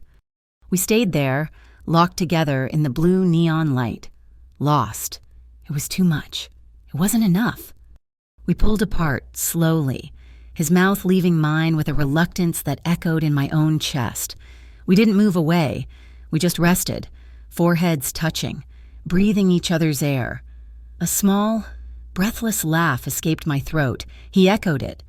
A low rumble in his chest. We were both shaking. I started, but I had no words. "I know," he said, his voice rough. He rested his cheek against my hair, holding me for a solid minute, his heart hammering against mine. The moment was perfect. And because it was perfect, it had to break. He stiffened. I felt the muscles in his back and shoulders tense under my hands. He pulled back, just enough to look at me. And the man from the pier, the man from the kiss, was gone. The boss was back. "What?" I whispered, my voice still shaky. "What is it?" "Cal's photo," he said, his eyes hard. "The fight, the inspectors. It's a strategy. It's not just about the diner, June. It never was." I stepped back, the cold night air rushing in to fill the space between us. "What is it about?" He took a deep breath, running a hand through his hair. "The Black Gull Syndicate. They were my father's right hand. They ran the dark side of the port while he ran the legitimate one. When he died, they assumed they'd just continue, that I would be him. But I cut them off. You told me," I said, "you're cleaning house." "They don't want the house to be clean," he said, his voice flat. "They want the port back. They're using Prospect 8 to launder their old money. And they need this specific stretch of coastline. They needed this diner gone." "So, they lost," I said, confused. "You bought it. We own it." "They haven't lost," he said, and his gaze was chilling. "They've just changed tactics. They can't force you out. So now, they're going to discredit you. They're going to isolate you. They're going to tie me to you. And then, they're going to burn us both." I understood. Cal's photo, my fight, his rescue. It wasn't a love story, it was evidence. I crossed my arms, the cold seeping into my bones. "So, you buying this place? It didn't save me, Soren. It just painted a bigger target on my back, on my son's back." He flinched, as if I'd slapped him. I thought I was protecting you." "I don't need protection," I said, my voice hardening. "I need a partner, and I can't be partners with a shadow. They're your father's allies. They're your mess." I looked him right in the eye, my heart breaking, but my resolve like steel. "So you have to choose. If you want to stand here with me, in the light, then you have to leave them. All of them. There is no middle ground." He stared at me, the space between us charged with a new, different tension. It was an ultimatum. He didn't hesitate. He pulled out his phone. He hit a single number on his favorites list. It answered on the first ring. "This is Belanti," he said, his voice pure ice, all emotion wiped from it. He was looking right at me. "Terminate all remaining transport contracts with any holding company linked to the Black Gull, immediately." Yes, All of them. I don't care about the breach of contract penalties. Pay them, liquidate the assets, burn the alliance to the ground, now."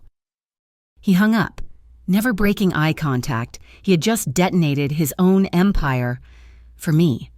He took a step toward me, his hand reaching out. "June?" A tiny, high-pitched whine cut through the night. Soren's head snapped up. "What is that?" I looked confused. "A mosquito." "Not in this cold," he said. He scanned the rooftops across the street, and then he saw it.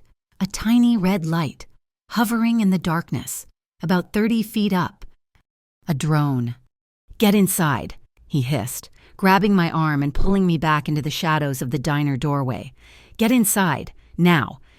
The red light hovered for a second longer, and then it zipped away, disappearing over the buildings.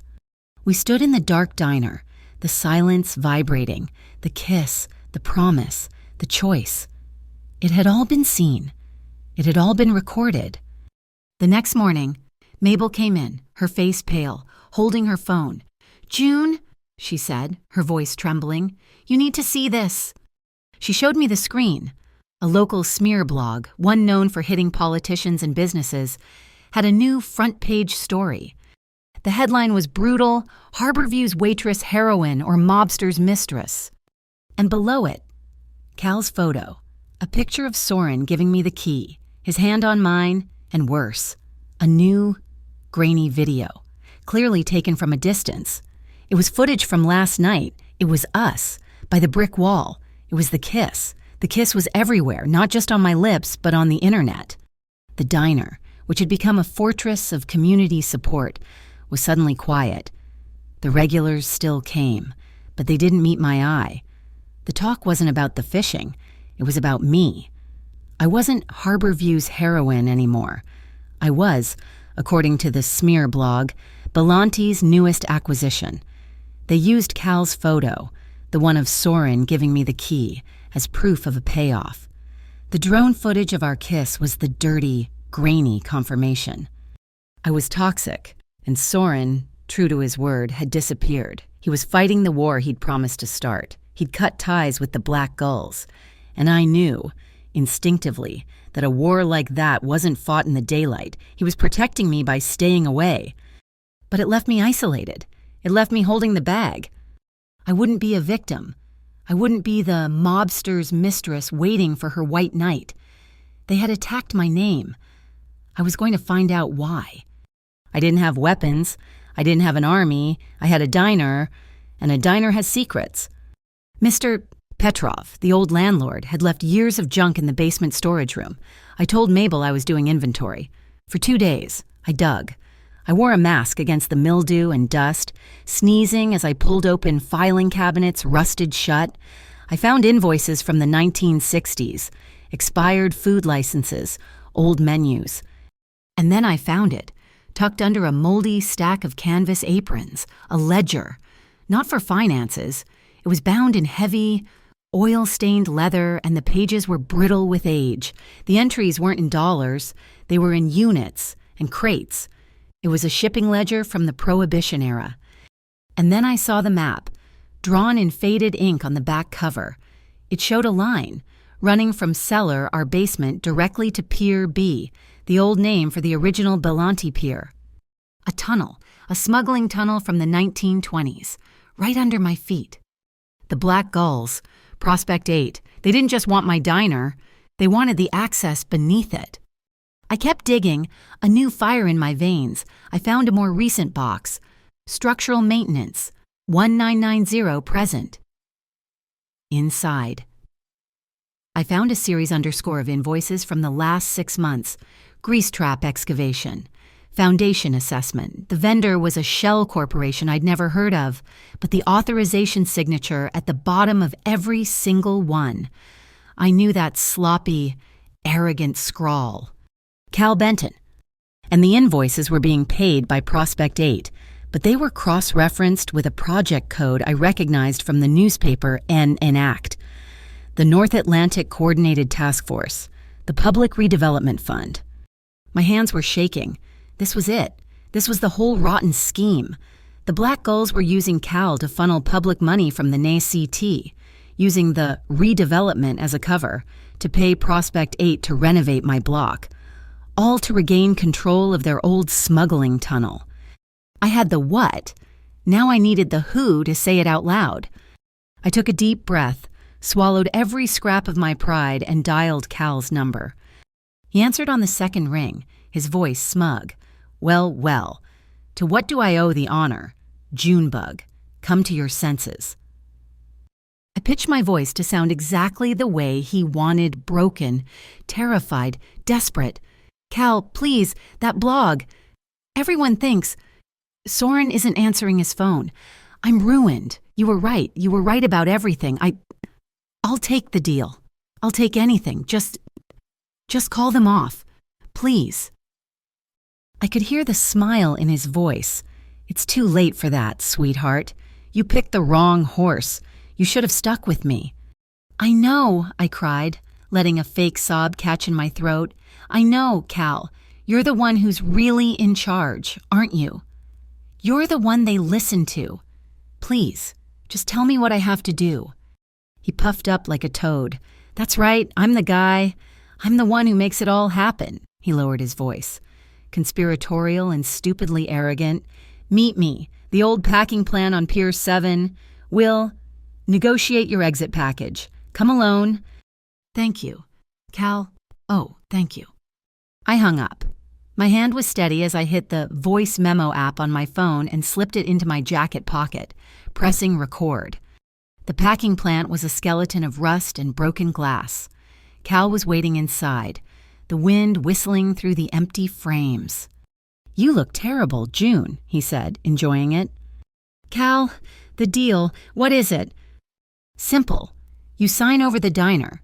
You sign over custody of Micah to me, and we let you walk away. My blood turned to ice. Custody. A kid needs a stable home, he sneered, not the mistress of a marked man, and I need the leverage. So, we have a deal. I don't understand, I pushed, my hand clenching the phone in my pocket. Why is this diner so important? It's just a diner. He laughed, a sharp, ugly sound. You're still so stupid. It's not about the diner. It's about what's under it. It's the gateway. Gateway, I repeated, feeding him the word.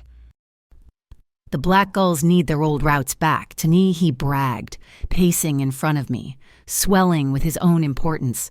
Soren locked the front door, the port, but he forgot about the back door.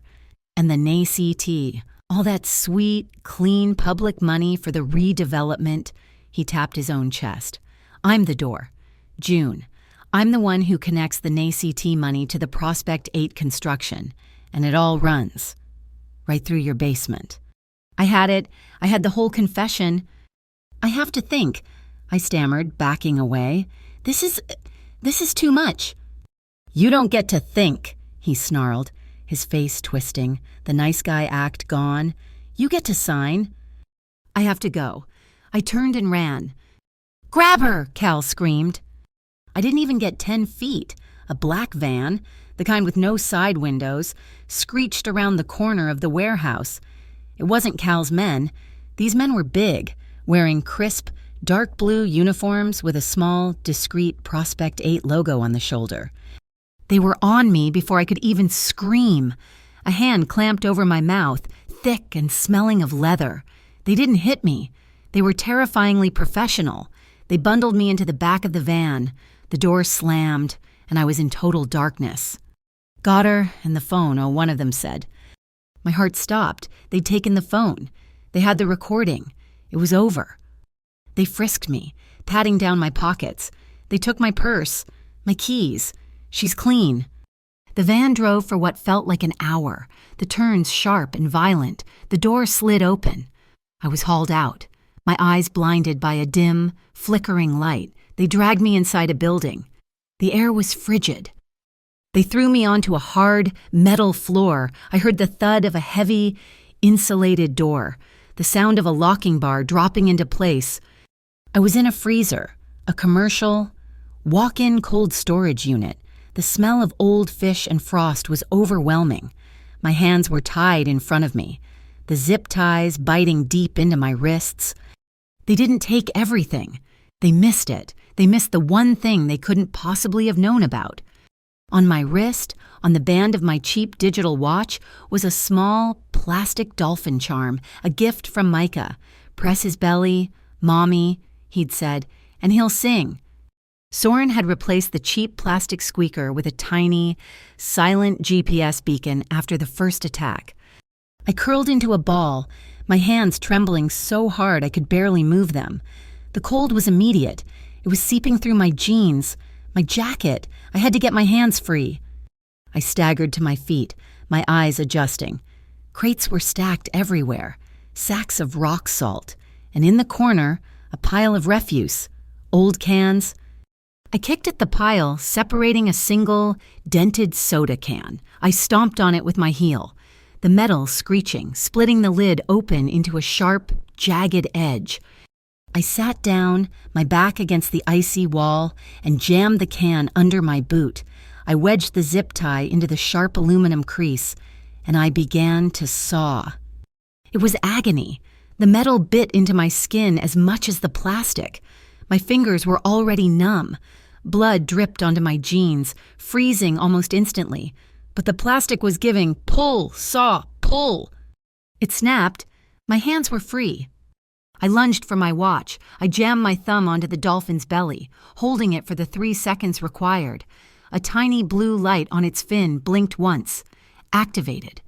Soren's phone buzzed on the dashboard of his car. He was parked a mile away from the NACT headquarters, watching. He glanced down. Not a text. An app. June Mays. Beacon activated. His blood turned to ice. The GPS signal was live. Pier 9. The abandoned fish processing plant. He made one call, Shoreline Alpha Protocol Pier 9, now. His team, his private security, the Shoreline group, converged on the warehouse in 3 black SUVs. Geared up and ready for a breach, they were met by a line of official, dark blue sedans. The Interstate Crime Bureau, ICB. A man in an expensive suit, his face like a tombstone, stepped out. "Mr. Belanti. What a coincidence. This is an active federal investigation. We're locking this perimeter. Your men will stand down." "She's in that building," Soren growled. "We are aware of the package," the agent said, his voice cold. "We have the situation under surveillance. You interfere. You will be charged with obstruction." They were watching. They were letting this happen. Waiting to catch the bigger fish. They were using me as bait. Soren looked at the ICB line. He looked at the warehouse. And he looked at the dark water of the bay beside it. He was trapped. He couldn't use his force. He stepped back, pulling out his other phone. "Harborview Marine Rescue. Yes, this is an emergency. I have a visual on a structural collapse at the Pier 9 processing plant. I believe the wall on the bay side has given way. Yes. I believe someone is trapped inside. I'll pay the emergency retainer. Just get there." He was looping them. The ICB could stop a private army, but they couldn't stop a civilian rescue team. Inside the freezer, I was dying. The cold was in my bones. The door was a solid steel slab. I couldn't break it down. Think. June. Kitchen logic. The locking mechanism. It was on the inside of the frame, heavy-duty steel, but covered in a thick layer of frost. I grabbed one of the heavy sacks of rock salt. I kicked open a crate of ice-down fish, dumping the ice into a plastic bin, salt and ice. I packed the mixture, handful by handful, all around the metal lock. The chemical reaction was immediate. The temperature of the metal plummeted. A new, brittle frost instantly blooming over the steel. I was making it colder, so cold it would shatter. I heard shouting outside, the ICB, discovering Soren's rescue team. I grabbed a loose metal pipe from a broken shelf. I stood back. And then I heard it, a sound from the other side, a boat engine, a heavy thud as a pry bar slammed into the door. "June," Soren's voice.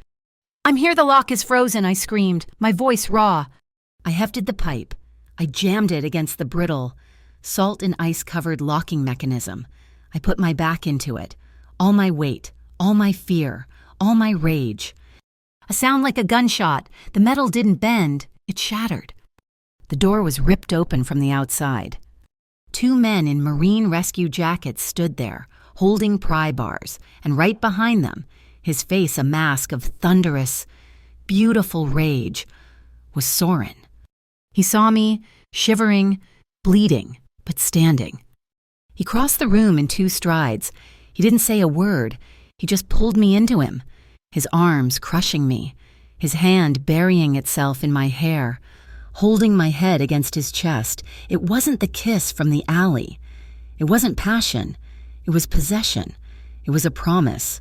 It was air. It lasted 2 seconds. He pushed me back, his hands on my shoulders, his eyes scanning me for injuries. "Are you hurt?" "No," I said, my teeth chattering, but my voice pure steel. "I'm angry, and Cal's a fool." The ICB agents swarmed in, their guns drawn, screaming. "What the hell is going on here? This is a federal—" Soren never looked at them. He just kept his eyes on me, his arm wrapping around my waist, holding me steady as my legs threatened to give out. I looked past him, at the furious federal agent. "He's right," I said, my voice shaking. "You waited, you used me as bait, and he just took your recording." The agent's face went white. He knew. Cal had my phone. The fight wasn't over. It had just gotten bigger.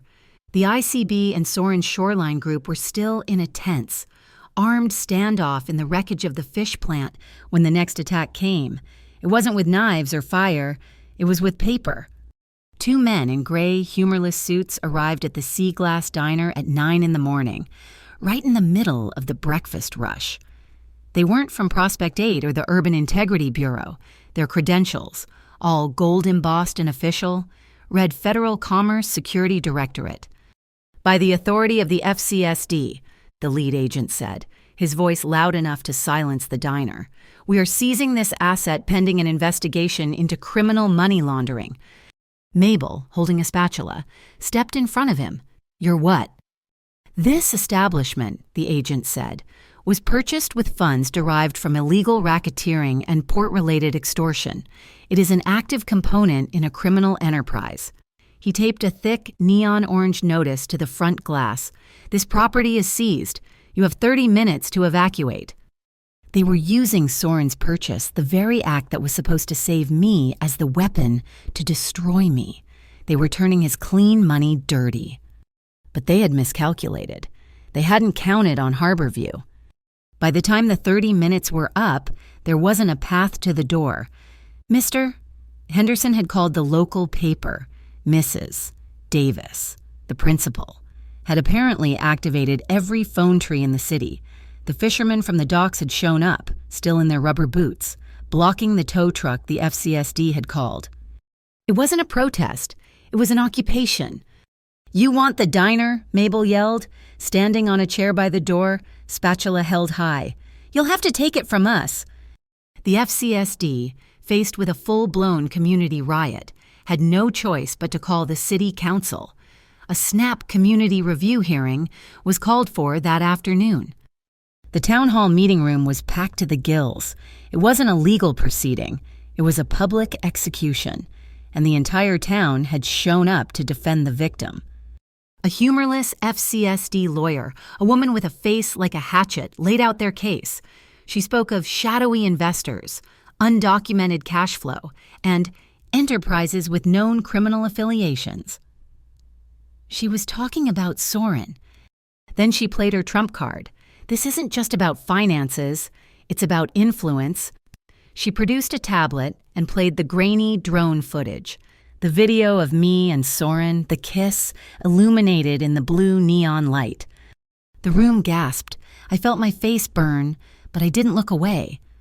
"We submit," the lawyer said, "that this isn't a business, it's a payoff. The proprietor, Miss Mays, is a compromised associate." "That's enough," a voice boomed from the back. The council president, a man named O'Malley who had eaten at the Sea Glass every week for 20 years, looked annoyed. "The floor is open for public comment." It wasn't a comment, it was a flood. "Mister," Henderson stood up first, Compromised. I've known June Mays since she was a teenager. She's got more integrity in her little finger than this whole directorate. Mrs. Davis was next. That woman, she said, pointing at me, organized a food drive for my school while her own diner was being threatened. She fed 3 families for a week out of her own pocket. Then Mabel. Mabel walked up to the podium, not with a spatula, but with a small, worn, spiral-bound notebook. I'm the cook, she said, her voice rough. June doesn't know I keep this. This is the storm list. This is the list of people June fed for free during Hurricane Eris last year, when the power was out for 3 days. She cooked on a camp stove and ran tabs for half the harbor. She opened the book. Sal the mechanic, the entire night shift at the hospital, the D'Angelo family, all 6 of them. She read name after name, a roll call of the city. That's 214 meals she gave away. Is that racketeering, or is that community? The room exploded in applause. Then, a quiet, sharp voice cut through. If we're done with character references, I'd like to discuss the law. Maria Velez, the lawyer whose card I had torn in half. Soren must have called her. She was tiny, fierce, and her suit was sharper than the FCSD lawyers. My client, the trust which owns this building, anticipated this. Maria said, "Here are the port manifests, bank transfers, and audited statements for the past 10 years. They show, unequivocally, that the funds used for the purchase came from the Belanti Port's clean logistics arm, the very arm, mister. Belanti has been strengthening since he took over. It's all clean, every last dollar." She placed a stack of binders on the counsel's desk that was 3 feet high. The FCSD lawyer just sneered, "A good accountant can make anything look clean. We have video evidence of a personal, compromising relationship." This was it. My turn. I felt Soren's hand brush my back as I stood up. I walked to the podium, my knees shaking, but my voice steady. "You're right," I said to the FCSD lawyer. The room went silent. Maria Velez looked at me in shock. "You're right," I repeated. "It is about a compromising relationship, but not mine." I placed the heavy, oil-stained Prohibition ledger on the podium. This is the original build ledger for the Sea Glass Diner. It details a smuggling tunnel running from my basement to the old Belanti Pier, a tunnel that, until recently, was just a historical curiosity. I looked at the council, but Prospect 8, the company so desperate to buy my land, wasn't interested in my diner. They were interested in this tunnel, and I have a recording of Cal Benton, their financial consultant. My hands were steady. I hadn't needed the phone, the little dolphin beacon on my watch. It wasn't just a beacon. It was also a one-touch, high-fidelity audio recorder. Soren had thought of everything. I pressed play on the small digital device connected to the speakers. Cal's voice, smug and arrogant, filled the room. "The Black Gulls need their old roots back. I'm the door. June. I'm the one who connects the NACT money to the Prospect 8 construction. I'm the guy who makes sure the Gulls' dirty cash comes out clean as concrete. And it all runs right through your basement. You could have heard a pin drop, and the ENACT, the Public Redevelopment Fund, the FCSD lawyer had gone pale. I had just, in one move, connected the Black Gulls to Prospect 8, to a massive federal public works fund. "This," I said, my voice ringing with a clarity I didn't know I possessed, "is the real money laundering. They aren't trying to seize my diner because it's dirty. They're trying to seize it because it's the evidence." Council President O'Malley slammed his gavel. "This hearing is suspended, this. This is now a criminal matter." The room erupted. Under the roar of the crowd, the council voted. "We find no immediate cause for seizure. A full investigation is ordered. The diner will remain open under city supervision. We will reconvene in 72 hours. We had won, for now. That night, the diner was quiet. The crowds were gone. It was just me and Soren. I was wiping down the stainless steel counter, my reflection staring back at me. "You were incredible," he said from his booth. "I just told the truth." I stopped wiping. "They're not going to stop. 72 hours isn't a victory, it's a grace period. He was silent for a long moment. I can end this. June. I turned, my dish rag in my hand. What do you mean? I still have the old network, Murray said, his voice low and dangerous. My father's men. The ones who are loyal to the name, not the gulls. I can make one call. This entire investigation. Prospect 8. Cal Benton. They would simply disappear. No hearing, no trial, just gone. We could win this. Fast. He was offering me the easy way out, the dark way, the way his father would have chosen. I walked over to his booth. I looked down at him. This powerful, complicated man who had just offered to burn the world down for me. No, I said. He looked up, confused. June, they will try to kill you. And you'll stop them, I said, my voice certain. But we are not going to become them. We're not going to win by using their tools. We don't win with shadows and threats. We win with Mabel's storm list. We win with that ledger. We win. Clean. Or not at all. He stared at me, his gray eyes searching my face as if seeing me for the first time.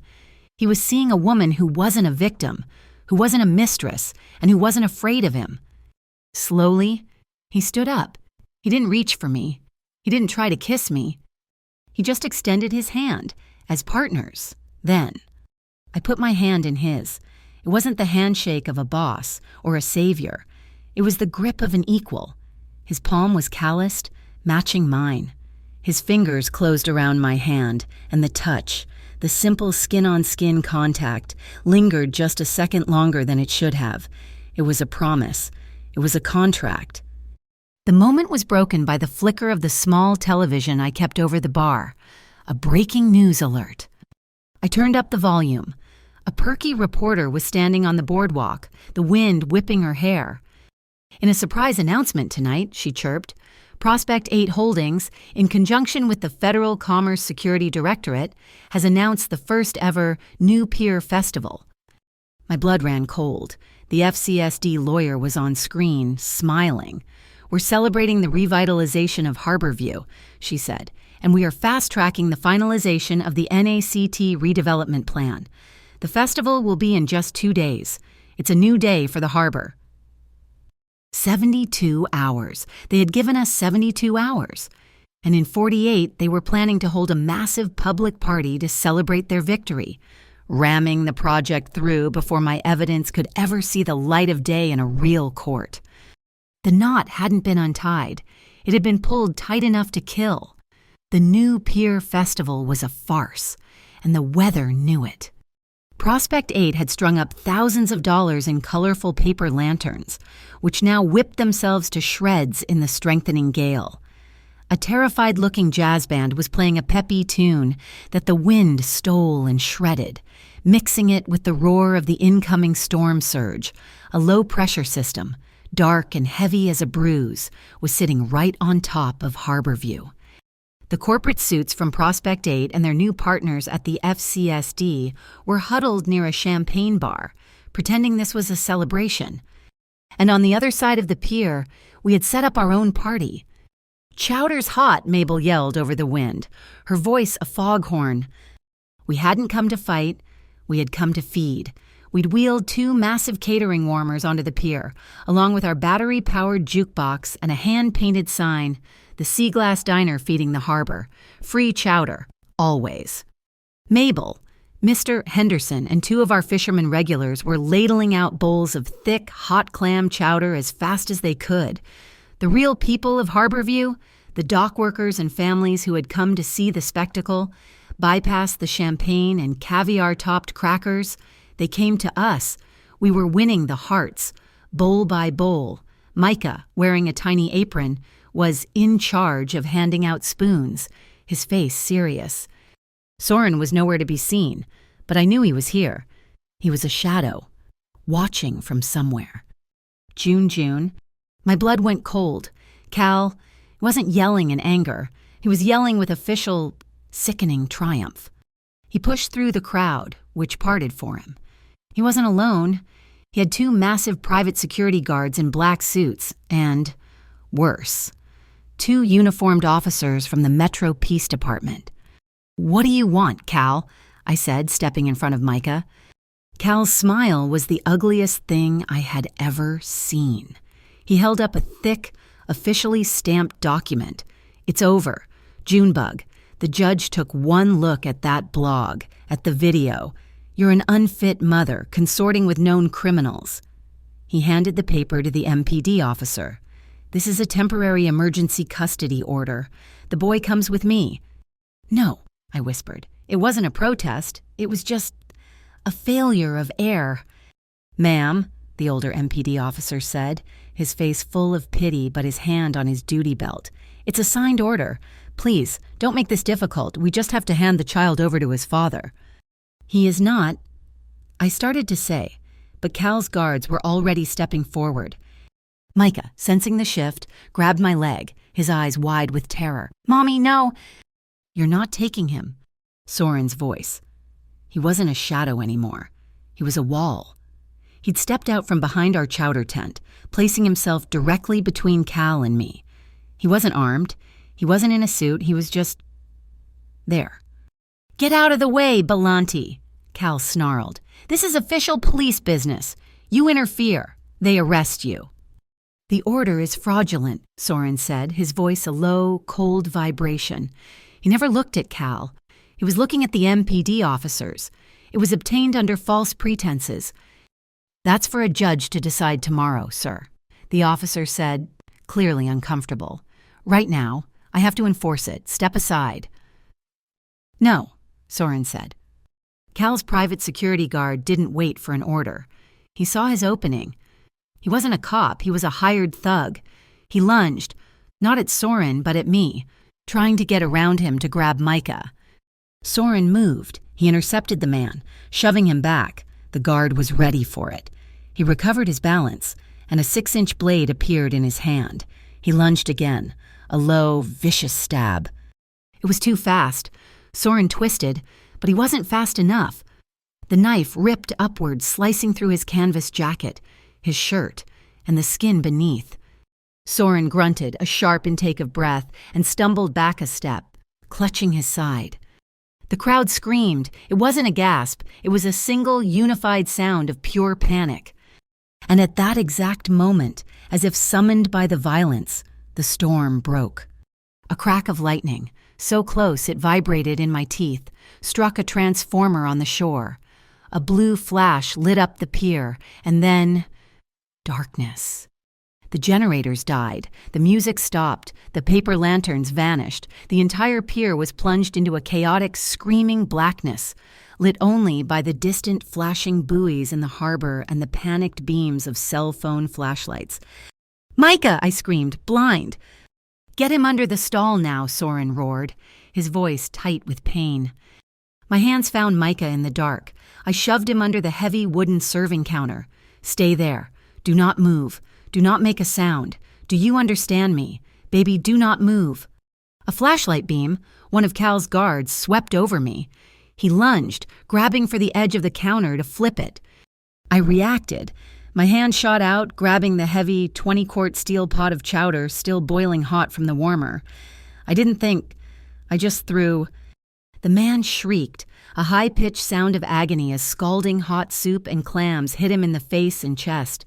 He dropped his flashlight and stumbled back, clawing at his skin. Another shadow, the second guard, came at me from the side. I dropped the pot and my hand grabbed the next thing it found, the solid, 10-pound cast-iron skillet Mabel used for her corn muffins. I swung it, low and hard, like I was trying to break a line.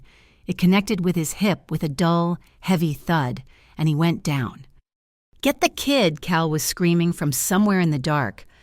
A strobing, tactical flashlight beam cut through the dark. It wasn't from a cell phone. It was blindingly bright. "Boss, we have targets," a new voice said. 4 men, Soren's shoreline group, had materialized from the chaos, moving as a single, dark unit. Soren was leaning against the tent pole, his hand clamped to his side. His shirt was dark with blood. "No firearms," he bit out, his voice strained. "My son is here. Non-lethal. I want them intact." His team obeyed instantly. They fanned out, their strobing lights disorienting Cal's remaining men and the 2 MPD officers who were yelling at everyone to stand down. Soren's team ignored them. They weren't fighting the cops. They were isolating the threat. I saw one of Cal's guards raise his arm. He had a gun, but 2 of Soren's men converged, one hitting him high, one low.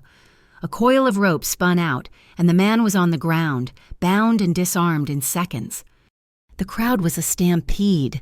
The FCSD agents, who had been the guests of honor, were now just part of the panicked mob.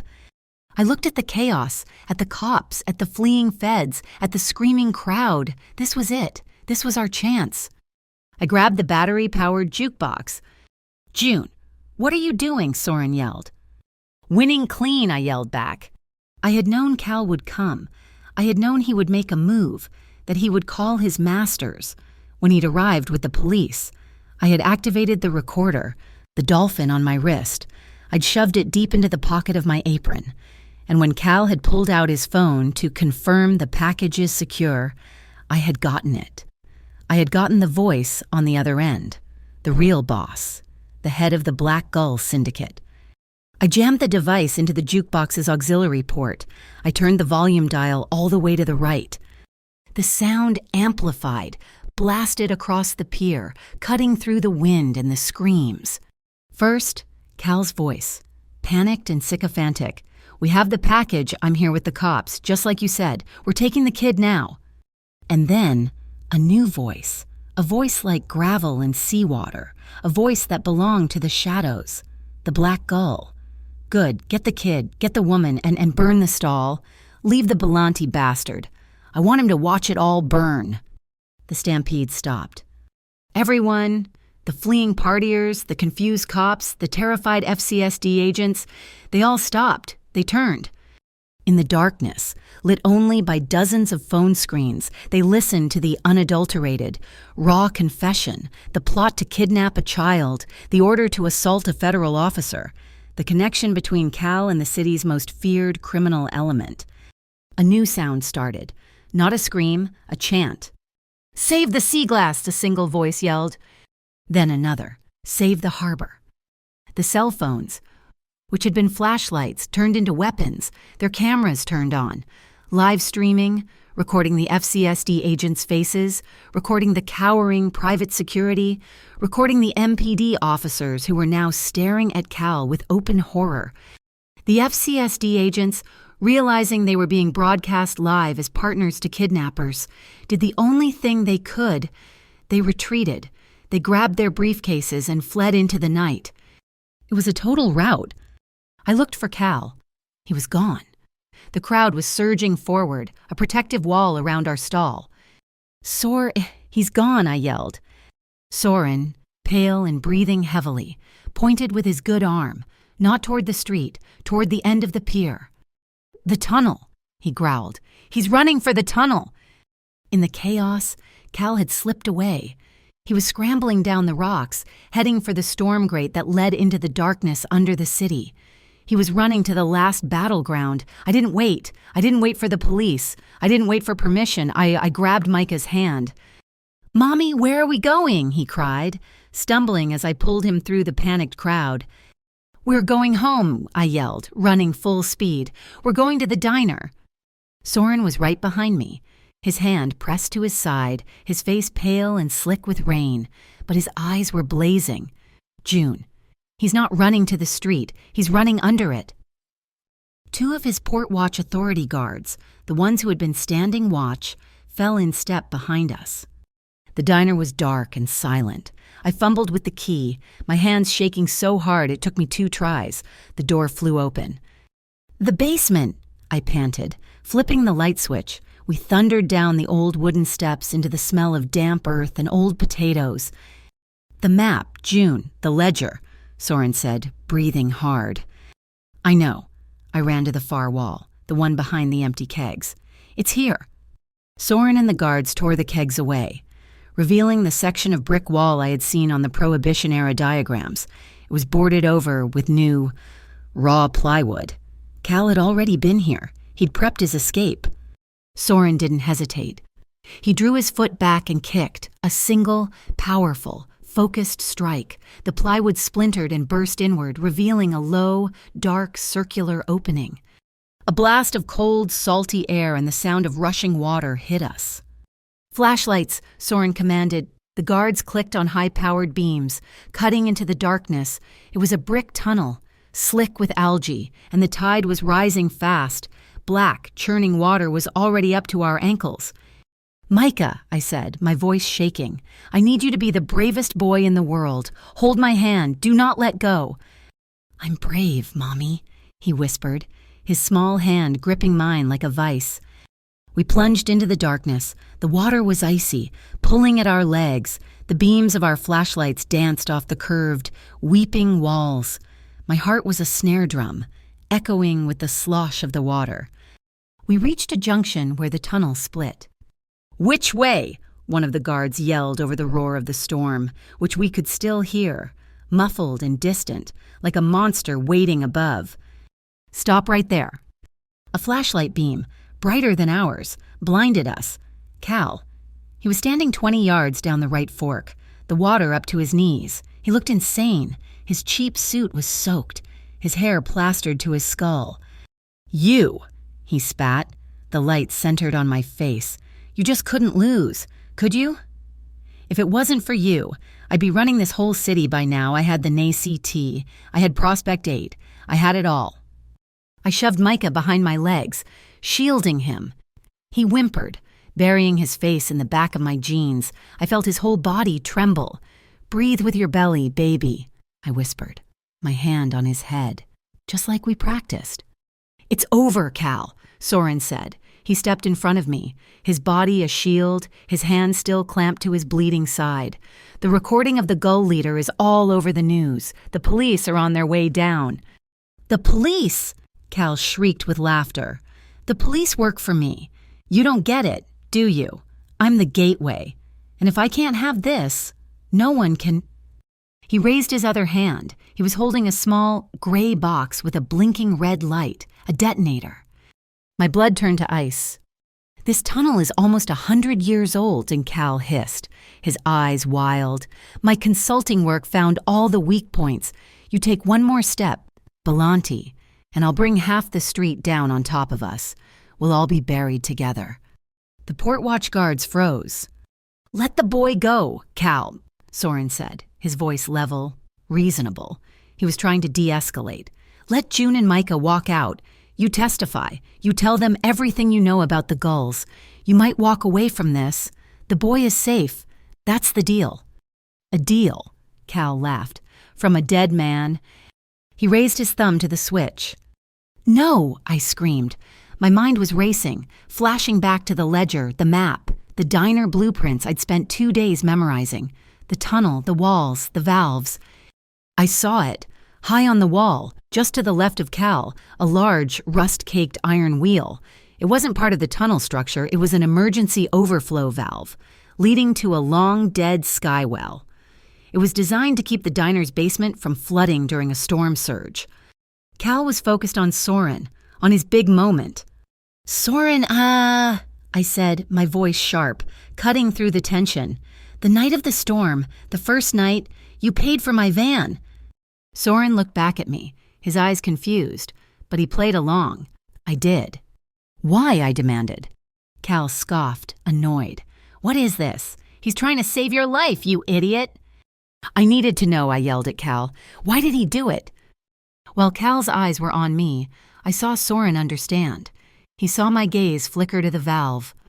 "Because," Soren said, his voice suddenly loud, grabbing Cal's full attention, "she gave me soup when I was hungry." That was my cue. I wasn't aiming for Cal. I was aiming for the valve.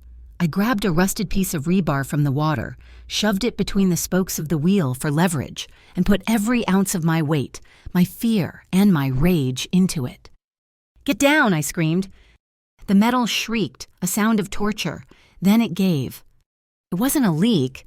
It was a deluge, a solid, high-pressure column of black seawater, drawn from the storm surge itself, blasted out of the valve. It hit the wall, creating an instant, horizontal waterfall. Cal's fake detonator, the wires just led to a battery pack, sputtered and died as the water hit it. He screamed as the sheer, unexpected force of the water slammed him off his feet, washing him down the tunnel like a rag doll. He slid, sputtering and choking, right into the ankles of the two stunned portwatch guards, who simply bent down and lifted him up by his armpits, his fight completely gone. When we climbed out of the diner's basement, soaking wet, bleeding and victorious, the world had changed. The pier was bathed in the red and blue lights of the real police, but they weren't arresting us. They were arresting the FCSD agents, who were lined up, hands on their cars. While we were underground, the final domino had fallen. An investigative reporter I'd anonymously sent the ledger, and my first recording of Cal, too, had just broken the story. The Black Gull chain, she called it. She had it all. The NACT public funds, the Prospect 8 shell companies, the FCSD's falsified audits. The entire corrupt network, from the street to the federal level, was collapsing on live television. The ICB had moved in, making arrests. The war was over. We had won, clean. The diner was silent. It was 3 a.m. The crowds were gone. The police were gone. Soren sat on a counter stool, his shirt off, while I cleaned the shallow knife wound on his side. The gash was ugly, but it had missed anything vital. The air smelled of antiseptic and the sea. "You should be at a hospital," I whispered, my hands steady as I worked. "I'm fine," he said. His voice was rough. He was watching my fingers, not my face. "You're reckless. You could have been killed." It was worth it. I finished taping the sterile white bandage to his skin. My fingers lingered, resting on the warm, solid muscle of his side. I could feel his heart beating, slow and steady. He put his hand over mine, trapping it against his skin. I looked up. He was already looking at me. He leaned in. He didn't rush. This wasn't the desperate, frantic kiss in the alley, fueled by adrenaline and fear. This was slow. This was the end of the storm. His lips touched mine, soft, a question. My answer was to lean into him, my free hand coming up to rest on his chest, right over his heart. I felt it kick, just once, beneath my palm. The kiss was deep, and it was warm, and it was sure. It tasted of salt and coffee and the metallic tang of the battle we had just won. It wasn't a claim, it was a promise. It was the feeling of an anchor catching deep in the bedrock, holding fast after a lifetime of being adrift. It was trust, it was respect, it was quiet, and it was, finally, ours. The next morning, the sun was brilliant. Soren, it turned out, had already signed the final papers. He had transferred 51% of the Sea Glass Diner, the building, the land, the brand, into a community and employee trust. I was listed as the Chief Operating Officer. Mabel and Mr. Henderson were on the board. Soren Belanti was listed only as a silent investor. I hung a new, hand-painted sign in the front window, right beneath the blue neon. It read, "Employee co-owned. Every bowl of soup is a promise." Micah ran in, his face bright. He clutched a small, flat piece of painted driftwood, shaped like a starfish. He placed it reverently on the counter by the new register. "This is your new badge, Mommy," he announced, "for being the boss." I was wiping a tear from my eye when Soren stood up from the window booth. He walked over. The shadows of the last few weeks finally gone from his eyes. He knelt, not a full, dramatic kneel, just a half kneel, bringing him eye level with me as I sat on a stool. He wasn't holding a velvet box. He held out his hand, palm up. In it was a single, old, heavy brass keychain. On the tag, stamped into the metal, was one word. "Home?" "I bought this diner to protect you, June," and he said, his voice low, "just for me. And I'm giving it away so I can be with you, the right way, not as a boss, as a partner." He looked up, his gray eyes clear as the harbor water in the sun. "You told me to choose. I choose this. I choose you. Let me stay." I looked at my son, his starfish badge shining on the counter. I looked at my diner, buzzing with the morning light. And I looked at this man, who had walked out of the storm and brought me the sun. I didn't promise him forever. I promised him today. I nodded, my hand closing over his, over the key. "Stay," I whispered. "Together."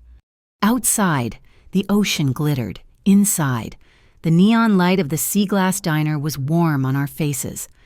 Thank you so much for listening to this story. We put our hearts into these, and it means the world to have you here. Let us know in the comments where you're listening from. We love to see how far the story travels. If you enjoyed it, please subscribe to our channel, Mafia Boss Stories, like this video, and give us your support by hitting that hype button so this story can be heard by even more people.